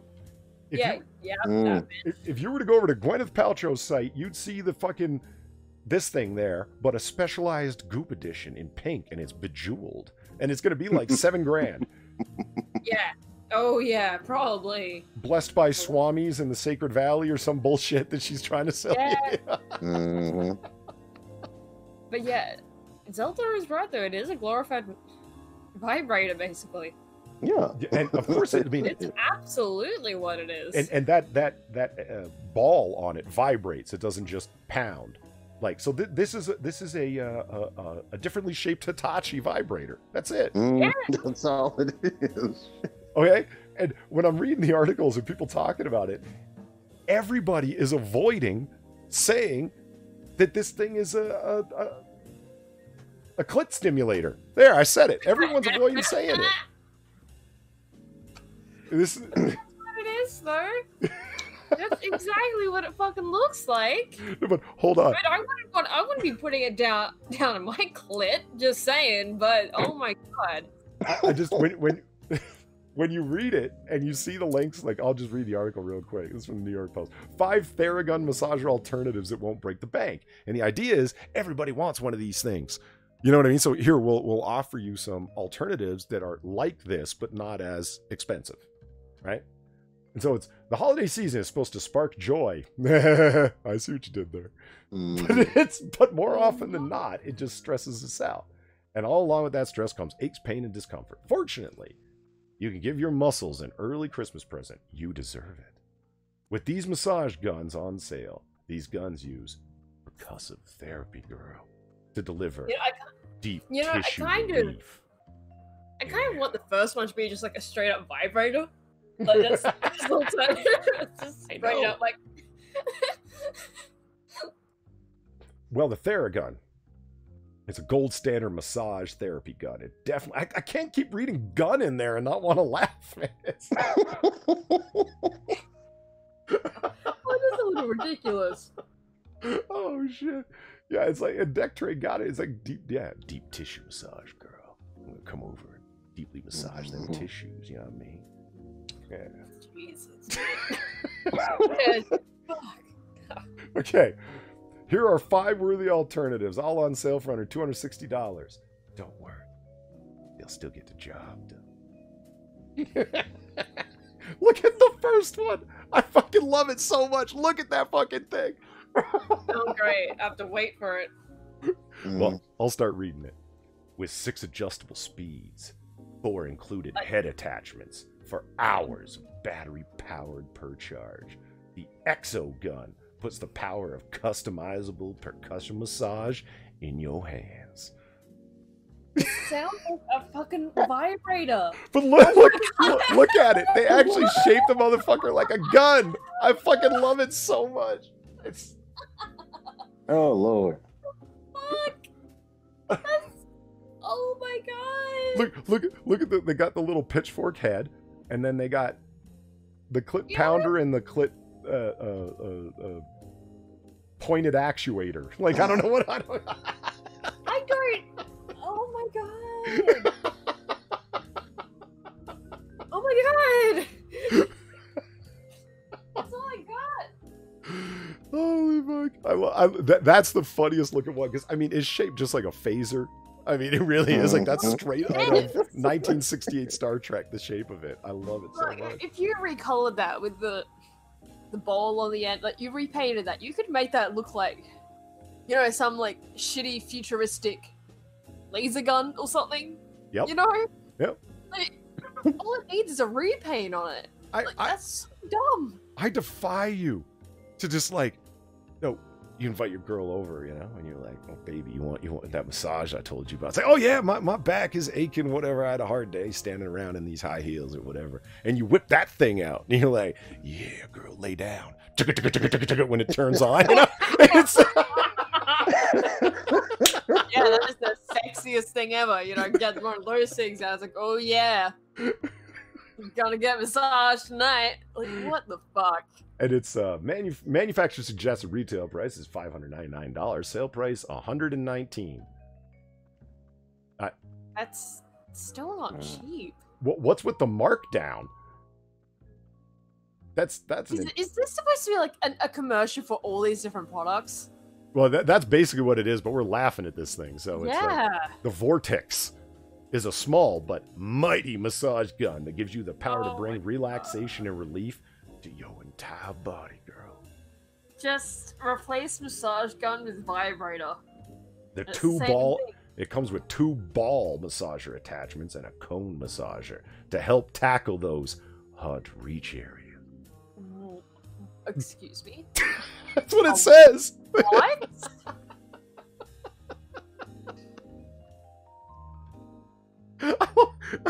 And this one is shaped like a blender. This is shaped like this looks like a you know, like a staple gun. Right, yeah. It looks like the fucking staple gun, except it's got a little ball on the end. I don't know, maybe you gotta put a trigger like that.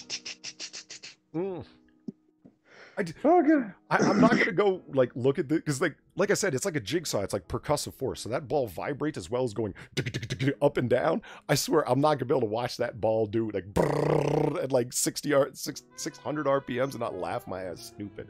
So I'm not gonna do it. I'm not gonna do it. Oh my god, look at this one. The Jaw Q Muscle Blaster V2 cordless God.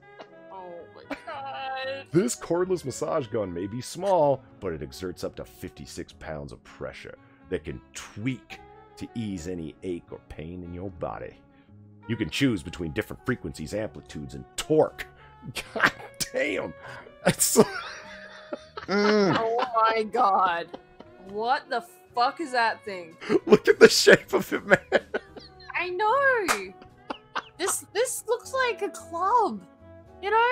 Yeah, right. It should be on your steering wheel, exactly. Mm-hmm. Oh my god. Oh fuck. And I love how they all come in these nondescript cases. So like when people come in, they don't see that you're like super ho trying to, you know, with select settings between 1400 and 3200 RPM to customize your treatment. But here's the best part. It comes with a ball, a bullet, flat, and a fork, and lasts for up to 4 hours on a single charge. Why do you need this going 4 hours straight, though? That's kind of my question. Like, what? Oh my... I'm not sure what this one looks like.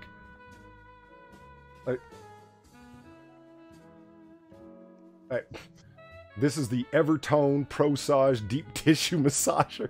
I do like how it has on top an extra handle for you to get like your second hand grip in it. You know, it's. Oh Jesus! Oh my God, you're right. This looks like a you know, like the mixer things. Like you stick the bowl in there, and it's like electric mixer. That's what it looks like. You just have to put the bowl under it, and like put the thing down. It's like, oh, yeah. Yes. See, Eagle makes a point. The charge has got to last at least as long as the blue pill does. Makes sense. Oh my Like- God. Oh my God. And then here's the last one. The little BF gun. The Hero Proof. Hero Proof. Hero proof? I could make that bizarrely sexual. The Hero Proof BF Gun X300 Hyperdrive Percussive Therapy Muscle Massager. Hero proof. There ain't no man with a dick hard enough to be able to pleasure you like the Hero Proof BF Gun X300 Hyperdrive Percussive Therapy Muscle Massager. It says that. No. Oh, God.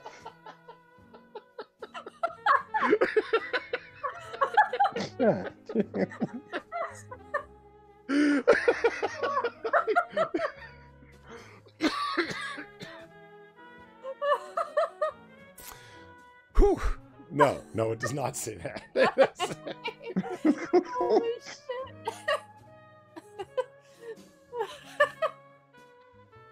Oh fuck. So yeah, that's the if there's a special someone in your life that you want this holiday season, Just give them a fucking vibrator. Yeah. Don't buy this shit. if you want to demonstrate with technology just how inferior you are to the many options out there, you go ahead and get your lady one of these. Jesus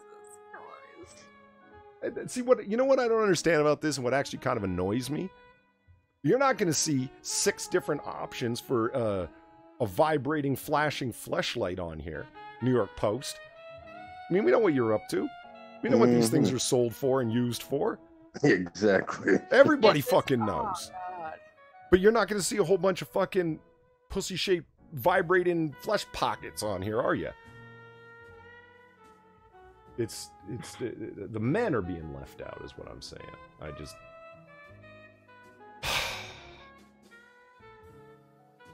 So what do we want to do now? Do we want to do strange and wacky Christmas traditions from all over the world, or do we want to do a WikiHow on how to fake your own death? Fuck, I was gonna say the WikiHow on how to stalk someone stealthily, but you know. How to fake your own death? Are you fucking kidding me? No, I'm not. There is a WikiHow on how to fake your own death. Holy fuck. The hell? Well, I don't know what to choose now. Holy See, fuck. this by the way, chat, is why it took so long to get started with all the false starts. I want the figure out how to get latency as close to 0 as possible. So like when I ask things like questions like, hey, chat, what do you think about this? Like, you know, you guys will be able to respond immediately. That'd be nice, I thought, but it's more complicated than I initially believed. Apparently I don't even think it was my computer. I think it was my VPN that was causing the trouble. Rich just says, yeah, do the death one. I've heard enough Christmas shit from you, Polly. Stop it. Yeah, I want to know how to fake my own death, man. Do you? For reasons. All right, then. Let's... I mean, come on, like, what if I have to ditch one of my identities in these alternate, like, in these different time periods, you know? Let's be some useful shit. Yeah, I guess. I see. What I don't understand is faking your own death is one thing. Well, okay, hold on. Establishing yourself as somebody else, like with an alternate identity and alias, is one thing. But establishing yourself with an alternate identity and making everyone think that you died, that's an entirely different kettle of fish. You're doing some... What if I come close to blowing my cover and I need to get out? You come close to blowing your cover. Well, that's why you have multiple fake IDs, right? You just go from one city to the next, and yeah, but I have a very distinct look, Polly. You just no. Women have this so easy, and we've talked about this. I think. But I mean, because they got women can do different makeup, different glasses, different like a wig, or just color their hair, and they look like wildly different people. Like Pat, no offense, you're gonna be hard to hide. You're a big, muscly, distinctive-looking man. What are you gonna do? Grow a beard? Put on some glasses? Oh shit, where'd Pat go? He disappears. Like camouflage. Like no, men do not have that option. Women can become like makeup is witchcraft. You ever seen them side by sides? Here's celebrities without makeup. They don't even look like the same people. Oh yes. That's so Far you have the option of being a woman that you can disappear a lot more readily and easily than any man can. I'm saying, yes, you have a distinctive look, but nonetheless. All right, let's see what's going on with the how to fake your own death. I love the first picture on this, by the way. It's like the guy's all heavily contemplating. See his face there? He's wondering, should I do it? Is it worth it? Let's read the intro.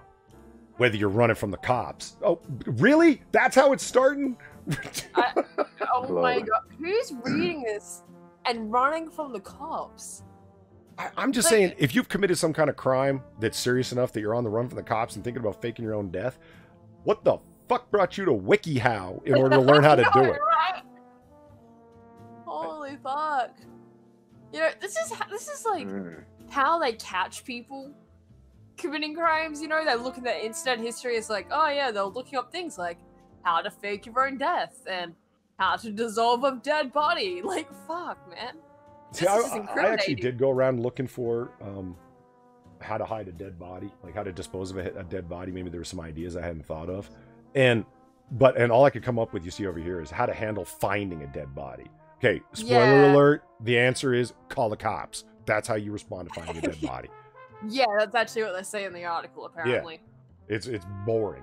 And I hope this... Okay, so here we go. Part 1, disappearing completely. Look at this contemplative man. He's wondering. He's looking to the future, seeing what it holds for him. All right. Decide whether or not you really want to do this. Faking your death is against the law almost everywhere. Does your situation... Almost everywhere? Yeah, actually, that's a good point. Where isn't it? Yeah, you'd think that'd be illegal everywhere, but I guess not. And Rajan 2448 said a while back, so it's probably complaining that he needs a good fleshlight.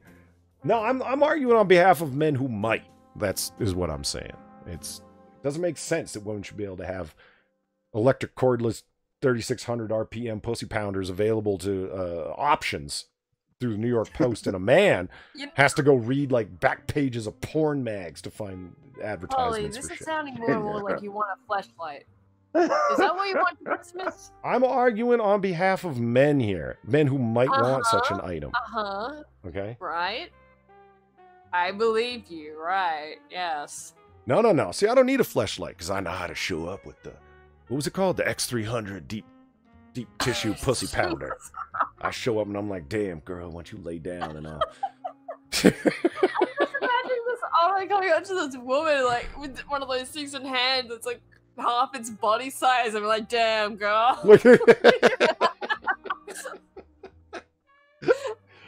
I'm adorable and I got the tools. I got the tools and I got the talent. Okay. So here we go. Does your situation really warrant you faking your own death? Can you just move away? Are you just being melodramatic? Are there any alternatives? You should only do this if you keep feeling that faking your death is the only way to start over or escape, and you have no viable alternatives. Understand the implications of faking your own death. You'll be able to have no contact with friends or relatives, unless you kill them first. Well, I guess what's the point contacting dead people? But anyway, if you decide to let them in on it, they'll most likely call the police or betray you in the end. Oh. Jesus, man. If you must let anyone know, try an understanding friend who will, for whatever reason, never rat you out to the police, family, or general public. Well, you tell them if you're willing to fake your own death, that means I'm willing to kill you. And I know how to hide bodies. I fake my own. I'll kill you if you tell anyone. Oh my god. Let's see. So number 1. Number 2. Stop using anything that will be traceable to you. Understand that you cannot use email accounts, memberships, cell phones, and any other personal details from your old life after you have faked your own death. This is probably the trickiest of all things to get sorted out before you actually do the deed. Since money is necessary to start your new life, gradually withdraw cash from an account leading up to your fake death. And have things behind like credit cards and other documents. Clearing completely may arouse suspicion. However, if you're in a hurry, draw out a massive amount, but leave a little behind to erase suspicion. Yeah, that'll do it. That'll do it. Like, not the fact that you drew a huge amount. Not at all. Let's see. Stop using anything to be traceable to you. Watch out. Little things that might give you away. Avoid acting fishy beforehand. Also remember not to use personal laptops, computers, or mobile phones unless you can change the SIM card afterwards. These can be used to trace you once you're gone. Plus, people might notice that they're missing. Well, if you faked your own death effectively, no one's going to be looking for you using it. But anyway, decide on a death method. Oh, God. Look at that girl's hand. What's going on there? In her head. Pretty poorly drawn here. What the fuck is going on there? Yeah, I had to scroll back up. That's pretty bad. Let's see. Decide on a death method. Suicide is probably the easiest bet. While it may be hard for loved ones to stomach, it's obvious your death is a suicide. Innocent people won't be accused of your murder. Also, suicide is more of an open and shut case. Chances are people will be less searching of CCTV footage and of personal records, etc., if they know you killed yourself rather than mysteriously disappearing. Pick a suicide method. That means there is no body left to be found, or failing that, where it would be very difficult to find. A common one might include jumping off of a bridge and leaving a note that implies you were about to go through with it. The body may not be easily found were it actually there, so police will be less suspicious when there isn't one. Another option is getting lost at sea. Oh my... What? So you jump from jumping off a bridge to getting lost at sea? Yes. What? Oh, Eve just stumbled into the bar for a drink before she has to go to work? Oh, that's awful news, Eve. Jesus. I know that feeling. Oh, man. That's rough to hear. Let's pursue the getting lost at sea option. In most coastal states, it's possible to fake your own death when lost at sea. Look into the history of Australian prime ministers. One of them actually pulled this off. Yeah, Howard Holt. Yeah, Howard Holt. We will summon him from the sea in our great time of need. Now, see, I choose to believe that. In Australia's darkest hour, Howard Holt will return from the sea to lead his people to victory. That's yes. I like this national superhero story. It's great. Well, seriously, that's the way to go. We will summon him from the sea. He will rise again. Okay. If you are missing at sea for at least 6 days with no communication and sufficient evidence of possible death at sea, return belonging or parts of a ship, you will be declared dead. This method may be difficult, as the price is an entire ship. Still, it might be less unsettling to those that you love than suicide. Doing this might also lower the likelihood of accountability if you were caught in your new life. Yeah, it's like, what? I didn't die at sea, I just moved. Shit. Why'd you all jump to the weird conclusion?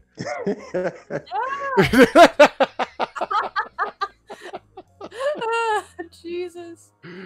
Number 5. Do it. Wait, number 5 is just fucking do it? It is. Number 5, it just says do it. Yes, do it. Just do it. Plant a note for your suicide before disappearing. Travel out of the city as far as you can and start with a new identity. Be free. Be free? Yep. That's what it says. Great. Okay. Part 2. Starting your new life. Number 1, eliminate all contact with people from your old life. Unfortunately, most people who fake their own deaths screw up this part of the process by cashing in on the insurance check they hope to get, or getting a speeding ticket. If you want to get away with it, you've got to disappear completely. Start by hiding out for a few weeks somewhere close by, like a cheap flophouse hotel for a few weeks to lay low, load up on groceries, and hide out watching detective shows on TV while the police decide when to give up on finding you. Oh my god. That's pretty specific. Hang out, watch That detective is shows. super specific. Well, I mean, what happens if I want to watch, like, SpongeBob or something? No, it's gotta be detective TV shows. Right. It can't be anything else. It's Yeah, gotta see? be detective TV shows. Chaos has got it right. Number 5, do it, you pussy. Yeah. Yeah, do it, pussy. Just, yeah, and Pizza, Fucking yeah, do watch it. Shia LaBeouf saying it over and over again. Just do it. Just do it. Yeah, do it. Just do it. Number 2 is convert to Islam. Wait, what? No, it's not. Well, it's a woman putting on a hijab. I assume that it's going to be convert to Islam. Okay, number 2, come up with an alternate identity. Who do you want to be now that the old you is dead? A suave gambler, a poet from South Carolina who decided to forgo his family's tuna cannery inheritance to move to Australia to work on cars? Jesus. What? Is that what it actually says? That's what it actually says, yes. That is super specific. It really is. A small town bartender who had to move to the bright lights of LA, decide who you want to be and start working on it. Yeah, how about you're something where you could actually pull it off? Well, you know what? The converting to Islam is not a bad idea. See, Far, you've got a distinctive look, but you're going to be wearing like ninja gear, like the urban ninja outfit, you know? So like it hides 99% of everything. And if anyone ever asks you to take it off, you just start screaming at them that they're a racist. It's... Yeah, I'm not doing that. I have some level of integrity, you know? Your new name. Practice signing it, saying it, and introduce yourself with your new name. Make it awesome. Jackson St. Bloonrock, pleased to meet you. No, I like my current name. It's cool enough. Rudiger Maximilian Dubenstein. Hell but also, yeah. you want it to not stand out. What, Rudiger Maximilian Dubenstein? That fits right in. That doesn't sound made up. But I'm saying, like, if you're actually doing this legitimately, don't give yourself the most ridiculous name ever, like whatever the fuck they ended up saying here. Like, do a normal sounding name. Okay. Rock Hard Chest. What? Okay, something different. Let's see. Manly Tough Squat. How about whenever you do this for the next time period, I come up with a name, okay? Remember when Homer changed his name to Max Power? To Max Power? Oh, remember what his other options were? No, I don't Was actually. it Handsome Be Wonderful and it was, Yeah. and Brilliant Q Einstein. And I remember, and the judge looks at the list and reads it off, and he says, "I'm going to give you the only one that you spelled correctly. From now on, you'll be known as Max Power." Max Power. and Homer's like, "I got it off of a hairdryer." Oh my god. That was a great episode when he goes home and he tells Marge, he tells his whole family he changed his name to Max Power. And they're like, "Why? Why did I married Homer Simpson. I didn't marry Max Power. I don't want to snuggle with Max Power." And Homer's on some, he goes, "No one snuggles with Max Power. You strap yourself in and feel the G's."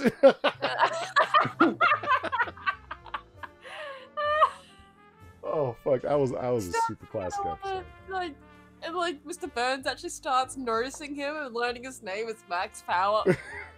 It's like Yeah, that's what he was getting his shirt monogrammed with Max Power. Yeah. And that's when he met like the guy who introduced him to like the high society, because his name was Trent Steele, and he met someone named Max Power, and he was all impressed by him. Yeah. All right, so your new name, your new style. How will you craft your new image? Get clothes that are different from your old way of dressing, and that will mask you to people you might see the old you. Dress in such a way that you'd be able to walk past your mother on the street and she'd never notice you. Grow a beard, shave your head, change your hair color, embrace leather. Wow.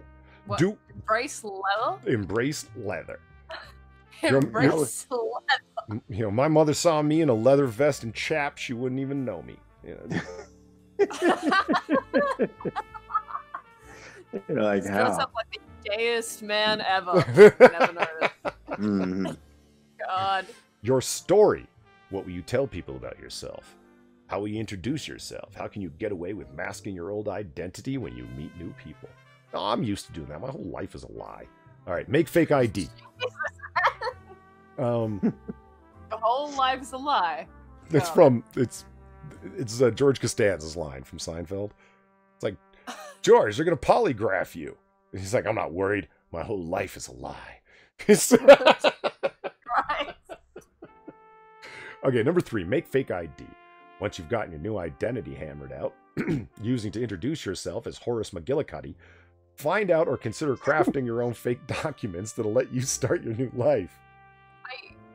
Oh my god. Never name Horace? Man. Yeah. I mean, I get that they're making it as a funny name, like Horace McGillicuddy. I just can't believe there's an actual name out there. There's nicknames that you could come up with Horace. Well, yeah, Horace? You know? Yeah, exactly. This is a terrible choice. Go somewhere you'll be unknown. Flying will likely be out of the question, unless you've got some great forged documents. But try making your way somewhere far off by hitchhiking safely or taking a bus for cheap. No, fuck that. Don't hitchhike. I could take a boat to Australia. What? I could take a boat to Australia. Don't be a boat person.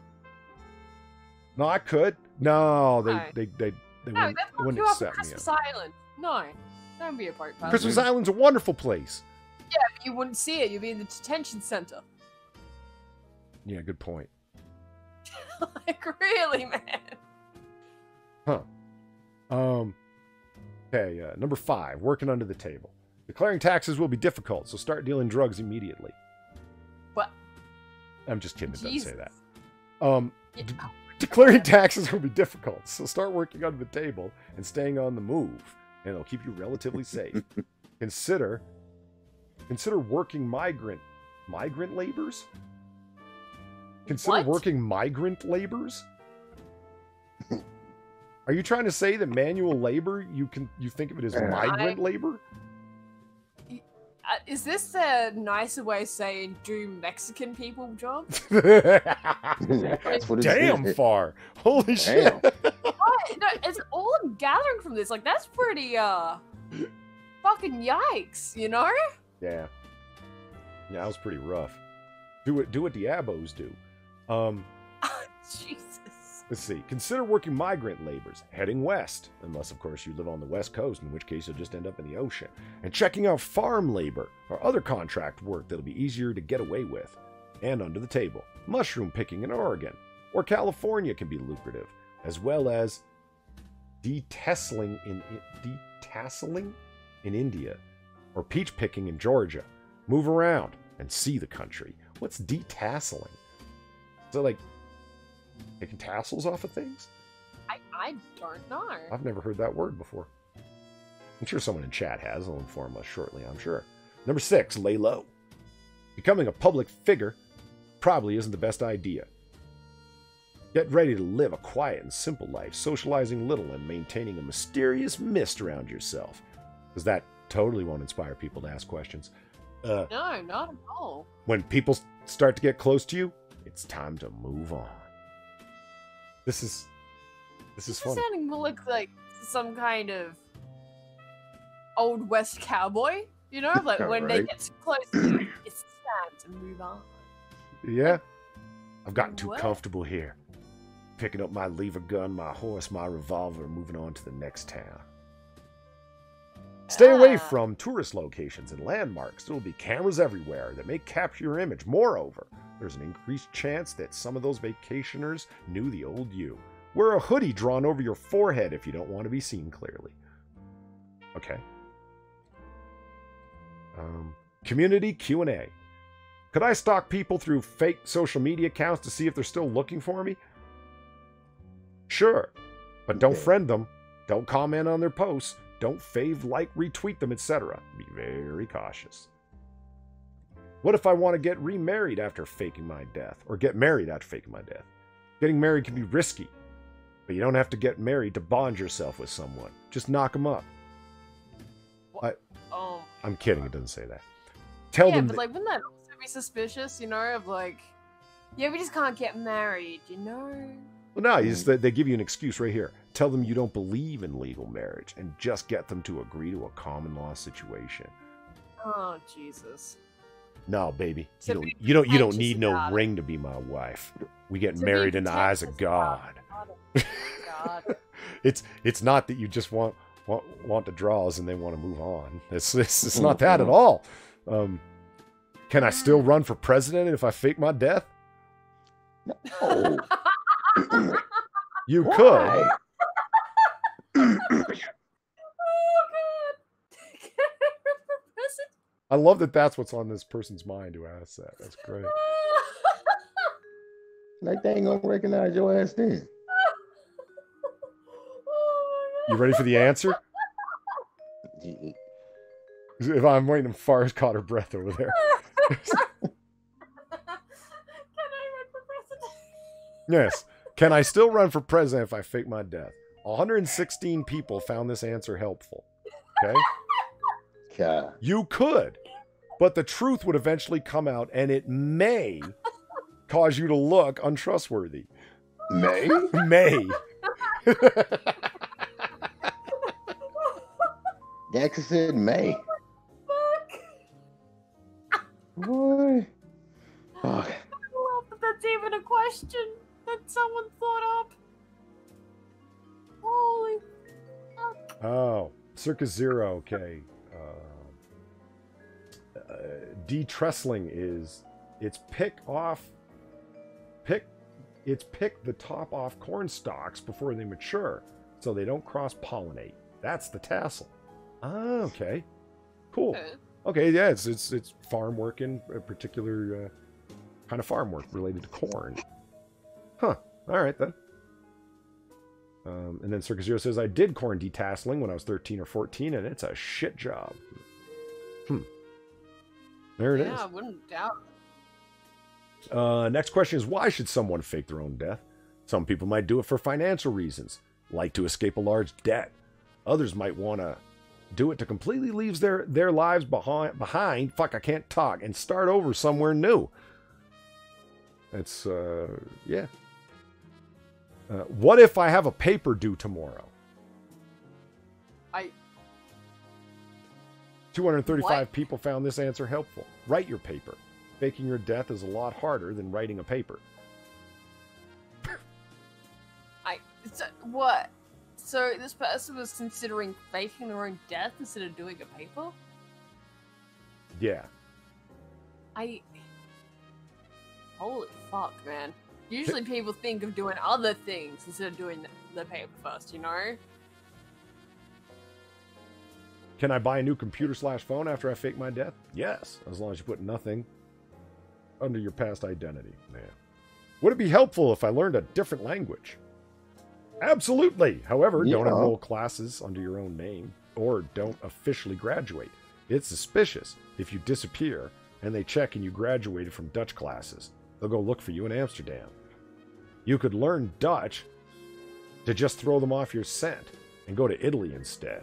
For example, or Monaco. They have a nice climate. Uh-huh. If someone faked their own death, could they take their animals? I want to guess the answer is no. There's a chance. Well, let's see. There's a chance that people will notice that the animals have disappeared. But if you're careful and make it look like they ran away, you might be able to take them. However, be careful that they can't be tracked. Yeah. They ain't got one of them RFDI chips stuck up in their butt or whatever. Now, why? No, see, this is why the coastal state thing strikes me as a good idea to get lost at sea, because you took your dog with you. And it's like, damn, did you hear Polly died at sea? Really? Yeah, and his dog, too. You see? And I take my dog for company. And he ain't going to tell anyone. you know, food for thought. Could I burn a dead corpse to fake my own death with a suicide note, or is that too dramatic? A fake corpse. They're gonna catch on to that. Yeah, well, that is very dramatic, and also the dental records would probably give you away. Well, not just that, but the fact of like some remains would probably not be completely burnt, and to be like, this isn't human. And plus, you got to get a corpse from somewhere. Yeah, exactly. Like a fake corpse is like, what does that entail? Well, I mean, and a fake corpse, they're going to know right away that it's like, oh, look, it's a bunch of burned plastic and rubber in the shape of a person. You know, it's like some giant pig body. Yeah. It's like, yeah, so they try to disguise this dead pig as a person. You know, it's like, just too much. Last night on the south side, police discovered a burnt pig wearing a man's suit. The incident remains largely unexplained. Yeah. Was it a barbecue gone awry? A college prank? Horribly ill-considered. More news at 11. If I fake my death, do you think I can still use my friend's Netflix account without them noticing? Are you retarded? I love these questions. This is great. And then Chaos just says, these are rookie levels of paranoia.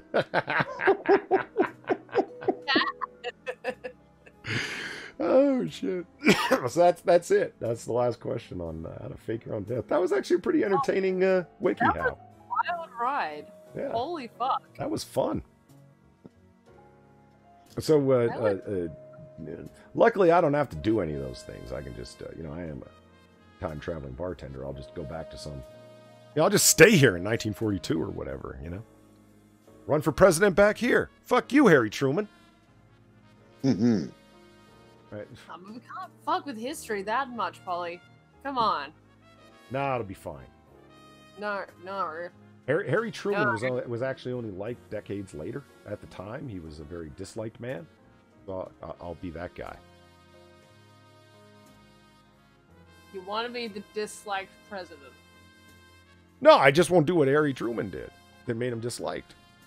What did he fucking do? You mean other than ordering the bombing of Hiroshima and Nagasaki?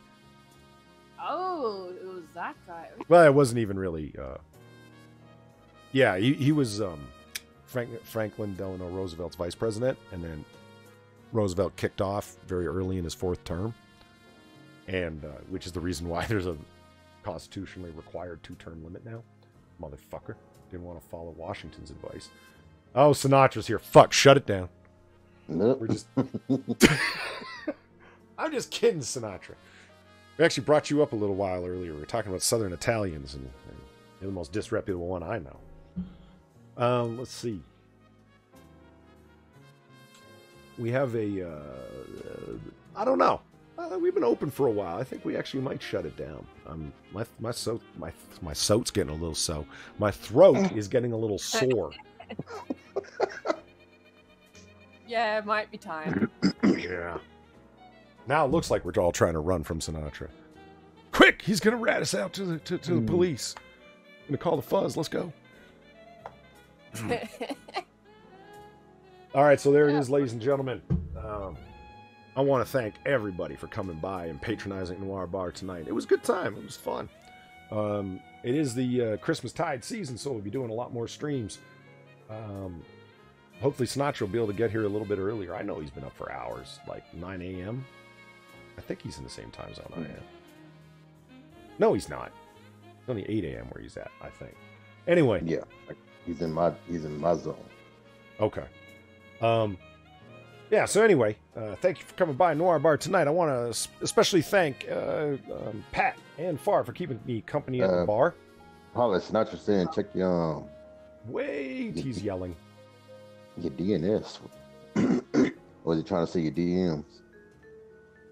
He wants me to check my DNS. DMs, I guess, but DNS. Your DNS. I mean, I don't think he means my DNS server. I don't think he's that technically adept.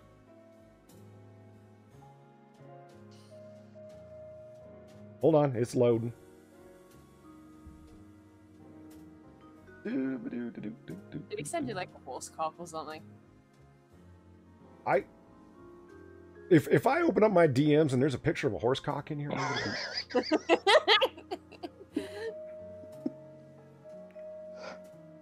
wait a minute. It's just one giant horse cock. I mean, I finally got all the chats came through because chat's running a little bit late for me, or a little bit behind for me. So he says, "Polly, check your DNS," and then he corrects it to DNS. DNS. Yeah, that's why we're going. You didn't. Gotta check your DNS. It is. It's that damn autocorrect. Yeah. See, everyone's taking. Oh, come on! Fuck! What the hell's going on? It's loading every single image he's ever sent you. Oh man, just Twitter is frozen. Like all my other tabs are active, but Twitter's frozen for me for some reason. What the fuck's going on? Yeah. Huh. So it's not my potato, y'all. It's Twitter's incredible ability to misserve its clientele. Twitter acting up. I mean, Circus Zero, yeah, I know. DMs, we're busting Sinatra's balls, man. We know. No, he knew what he was saying. It's dins. Yeah, not just like it's early. It's not just dins. Okay, hold on. He found something that he wants me to see, and he's screaming it in all capital letters. Holy shit! And he's cussing at me too. But that's nothing new. You should see some of the things he calls me in chat and DMs and shit. Yeah, he really wants to check your dins. Yeah, I know. Yeah, I'm just refreshing the entire fucking page. It's fine. Well, this better be good because it's delaying the end of the stream. Oh well, come on. There's nothing new there. You know, speaking of Sinatra, that's something that I find funny. How long does it take for Noir Bar to start? I don't know. So, like, once the wait screen starts, a few minutes, generally speaking. But, you know, if you ever go to, like, Tucker Tuesday or whatever, stream starting soon, is up for minutes. Why does Sinatra not get his balls busted about that? But everyone's like, open the goddamn door, Polly. Jesus Christ, we're sitting here waiting. You know, it's... I find that funny. Sinatra ain't offering drinks. Well, no, that's a good point. Are you... Where did you fucking find these, man? You found that at a family video store, really? No, what? What? He found Slant-Eyed Sluts #3 featuring Laura Croft at a family video store. Say what? What? Like I can't show these images on screen because there's some distinct nudity. There's Hustler Barely Legal POV #15, Slant-Eyed Sluts #3, 100%. Sluts. Yeah. I'm sorry. What the fuck? I'm reading what it says. This is. I know, and I'm just trying to think. When the fuck was that made? That sounds like a 90s porn title. Yeah, that sounds like it's straight from the 80s or something. At a place called Family Video Lamau. And what kills me is that it's not like these are pictures that he took. Like, oh, look at that. I'm at this place called Family Video. Here, let me snap some videos. They're laying on his table in front of his keyboard. He bought them. He bought them? So he bought porn at a family video. Oh, Jesus. You can... No, it's a family video. A racist porn doesn't involve a family video. Doesn't belong at a family video. No, wait a minute. Hold on. Are you trying to say porn belongs at family video, just not racist porn? Yeah. I'm gonna be looking it up now. Shit. Paul Potato says, "Is there a link you can give us? Because I want it." And it's. I just want to know, like, what is that gonna entail? Is it just the title that's like pretty fucking racist, or is it the whole video? You know, like, is it gonna be just like the title? That's the racist bit, and the rest of it is just normal fucking porn that just happens to involve Asians, or is it? Yeah, I mean, look, here, there's the really degrading. If you're porn. curious, there's the slut in question. Slut in question. That's a pretty come hither look right there. Oh, Jesus. Are you putting this up on screen? Yeah, it's up on screen. You'll see it. I already took it down, but you'll see it come up. I left it up there Jesus. for a good 10 seconds. How could you not? I guess. I mean, there were only, what? Oh my god, yeah, that is a pretty... Oh, Wow. Fucking wow. Yeah. found it. You found it? Fucking found it? Oh my god. Holy fuck. So you're saying Sinatra bought it for nothing. He could have found it online for free. Oh shit, it's on Pornhub. Oh, jeez. I mean, Well, that was worth it. Holy fuck. That was absolutely worth it. what? Holy shit. Yeah, he's nice. Like, the font is that fake ass, like, whatever, Oh, like chopstick Is that like lettering. the fake- oh god, it's a fake ass Asian lettering. Oh Yeah, my it's like it's God. all like triangles. You know what I mean? It's Yeah, not. I know what you mean. Sinatra sends me the back of the DVD, which I can't show you guys because it's, you know, Oh, please read it off. it's Is porn. that, But it's is a that like a blurb or something? no. It just says. He just wrote, even the font is racist. Yeah, from say Platinum X from 2005. It's who's all on here? You got. Let's see. You got It says, if it ain't red, it ain't real. Look for the official red disc licensed for authentic Platinum X. Oh Okay, my it's yellow. So it's not even right. It's not even... no. Yes. It says look for the official red disc light. If it ain't red, it ain't real, it's yellow. and it's yellow. Dang, that's racist. To which he responds, "Lol, I love the ghetto." I didn't even catch the yellow thing when you said it. Holy fuck. So this is some knockoff Slant-Eyed Sluts number 3 that you bought. You bought the bootleg version. But that's gonna make it even more racist by making the disc Yeah. yellow. So we got Asia, Rosanna. Yeah, that sounds Asian. Mm-hmm. Oh my What? Miami and Veronica.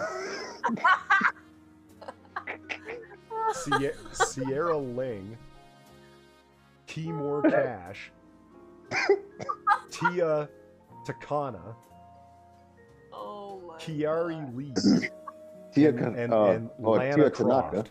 Or Lara Croft. Laura. I can't, with that shitty ass racist font, I can't read it. Lana Croft. Oh my god. And then all the dudes at the bottom. Also starring Oh. David Luger, Claudio Milani, Christian Steve Taylor, Talon, and Richard Klein. They're not just showing me these shitty photos of me now too. God damn it. Wow. All right. Have a good day at work, Eve. All right, Chaos. Oh my god. Yeah, now I'm getting the covers of the shit. Yeah, I'm suddenly able to see why you're not showing this on stream. Holy fuck. Yeah. Yeah. I'm buying this Sinatra. Yeah, I think it's Lara Croft, Okay. but it's supposed to be like Laura Croft. No, it's Like Lana. Lana? L-A, yeah, Oh my L-A-N-A. God, yeah, you're right. Holy fuck. I'm reading that as an this is some shitty racist font. Yeah, that's some shitty font. You can't read shit. It's That is super fucking shitty. Oh my god. well, I enjoyed having my channel. It was good fun while it lasted. Oh Let me my add that to the. god. Okay. This is all. I can't believe that this is all over the cover though. Holy fuck. Yeah, I couldn't even Hey. show the cover itself. Like No, it's- I'm seeing it with my own two eyes, and I'm like, excuse me? I don't want. And it's at a bargain price too, under $10. Oh, Well, like I said, it is a 14-year-old movie, so shit. Hey. Oh my god. Like, just keep in mind though, like, I think he's only ever DM'd me once, but this is like the only real time he's ever sent me anything over Twitter. And I mean Sinatra in this. He sent me fucking porn, basically. Well, look, now you can go around and say legitimately that Sinatra says sent you dick pics. Yeah. Oh my god. That is actually technically my first ever dick pic on the internet. Congratulations, Sinatra. Fuck. Oh, man. Thing I never wanted. Even one says, "What's all over the cover?" Images of girls. They're Straight up fucking dicks in vagina. No, I think even one was worried that there might be stains all over the cover. You know. Yeah, it's like straight up like dick and pussy. That's some jacked up fun. It really is, yeah. Oh my god. I'm just. Oh my god. I can't. And one of them just said, "Fuck it, my name is Asia." Fuck it, my name is Asia. Yeah, Asia. I don't know. Asia. I wonder if the red thing is like. Because I see it now as well, but if it ain't red, it ain't real. And I'm wondering if like, the red it's yellow to the motherfucker. I'm wondering if like it means the red outline around the circle. I thought it was like one of them security stickers where if you tear it off or if you end up if you just end up scanning it and photocopying it, it won't scan properly. You know what I mean? It will. It's RFID. Say it again. RFID. What? No. Like I mean. Well, it's like you put the security sticker on it. Oh, I see what you're saying. Yeah. You think that that's the spot that the security sticker goes over? Well, I don't know, but I'm guessing like if that's like if that's supposed to be a representation of the disc inside or whatever, maybe the outside, the edge of the disc is red. No, I think that that's like an actual security sticker so that they haven't like just, you know, popped the DVD in and copied it back in the day when that mattered, when the internet wasn't full of free porn. Maybe you might be right. And the idea being that that official cover is made out of whatever, like modern scripts are. You can't just run them through a photocopier or run them off a scanner. It'll show up as blank because of the texture of the paper. I figure that little red circle that if you try and photocopy it or scan it, it'll just come out as yellow. It won't come out as red. That's my best guess. I don't know. All I know is that it's Asian porn and it's got a big yellow sticker on it. It's supposed to be red, and that's hilarious. That is pretty. Wow. No.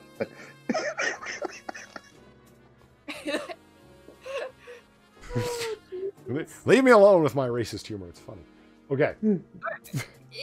The whole thing is fucking hilarious. It's just, oh my god. That is... I can't believe Sinatra fucking bought that. You can't? I can. I completely believe it. I can't believe that this was in a... I can't believe there's still such a thing as a family video store around. Yeah, that was the part that struck me as odd. Like, it must have been like a stock clearing going out of business sale, you know? Yeah, like, was this at like a Blockbuster or something? Is that what you mean, like a family video store? It's just like some shitty local place that's still holding on somehow.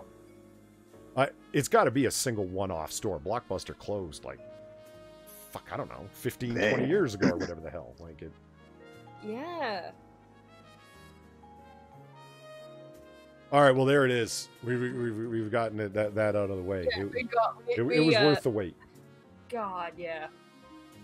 Now everybody watches this stream over the next few days, several hundred views, whatever it gets up to. I'm just gonna get nonstop Asian porn tweeted at me. It's gonna be great. Yeah, that'll be fantastic. Maybe I'll get more dick pics that I never wanted. Well, it's too bad Jack wasn't on tonight, right? He used to be like, Slant Eye Sluts 3, that was a classic, you know. I'm sure he knows all about it. Oh yeah. Probably an old classic to him. Yeah, it's just his tendency slants towards the Asians. See what I did? See what I did there? I've never been with an Asian. You've never been with an Asian? No? Like I said, I've been with a black, white. I've been with an Indian. I've been with a Hispanic. I've never been with an Asian. See, that's the only one that. Sinatra says, no, it's called Family Video. It's a chain store. We have a few of them. That makes it worse. It's called Family Video. It's called Family Video. This is just the porn part of the family. this is just the part of the family that sells porn. That's even weirder, though. That's even fucking weirder. Like, in 2019, you have a place, like a chain store even, called Family Video. I don't even get it. Why? Well, I guess they're selling their stock. They're trying to get rid of it. It's like, why? Who would buy porn when you can get free porn on the internet? Apparently fucking Sinatra. Well, Sinatra's buying vintage DVDs from back in the day. Yeah, like I said, from back in the day and stuff like that. That stuff could be a collectible. Like racist porn is a collectible. Let me hold on to this for about a few years and things like that. It's gonna be, that is collectible. It's gonna sell. Like, yo, you got slant-eyed sluts. I haven't seen this in how long? Holy shit, I remember this from years back.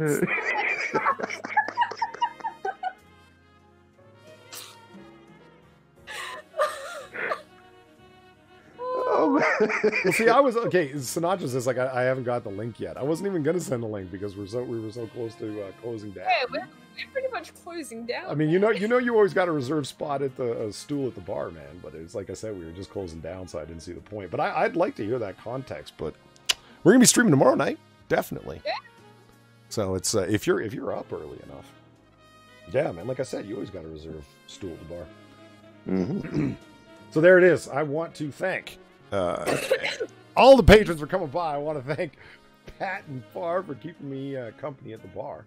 And I especially want to thank everybody who tipped the bartender. It is sincerely appreciated because December is going to be expensive. Not just because not at all because it's Christmas.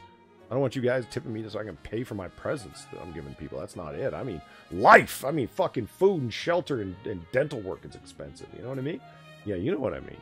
So anyway, thank you very much. It's greatly appreciated. It helps keep the show going. And that's all of everything. You guys have some final thoughts, some particular things you'd like to pitch? Oh. Yeah. Look up Slant-Eyed Sluts on it's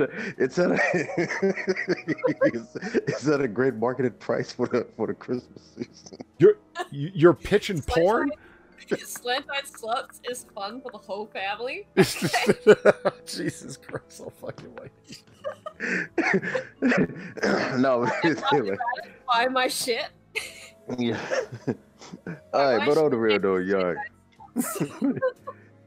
You know me with like my final thoughts right there. You know, make sure you check out my Psycho Rig channel. I just dropped down a couple of videos this week. I'm kind of winding down the year, getting all the videos that I already made up. So I'm getting ready for the 2020 season, which I'm gonna be also bringing some new changes to the channel right there. So it's like, check me out. I tried to get 1,000 subs before the end of the year, but I only made it like almost halfway. But that's not bad. That's not bad at all. It took me over a year to get 1,000 subs, and a good fucking quarter to a third of that was because Sinatra plugged me on his channel, which was well appreciated. I don't think it wasn't. Oh yeah, so starting next year, I'm really gonna be pushing my Psycho Rick channel right there, because I'm really getting into it. Nice. Yeah, and I've watched everything you put up so far. Yeah, if you guys haven't checked out Pat's Psycho Rick channel, you should. It's like creepypasta, but also kind of like mystery content and unsolved mysteries, things like that, things of yesteryear and so forth. I like it. I like the vibe over there. So, and Far has put up her link to her super cool TeePublic store with all of her merch over there. So go check it out. Remember, Pocket Fetus. Pocket Fetus. And the Christmas edition, limited edition. So get a hold of it before it's gone. Yeah. All right, everybody. Thanks for coming by. We will see you probably tomorrow night, actually. And I'm going to go get a long night's sleep and hopefully get rid of this cold, or at least get mostly on the way to being rid of it. All right. Thanks for coming by, everybody. Have a good night. Good night. All right, everybody.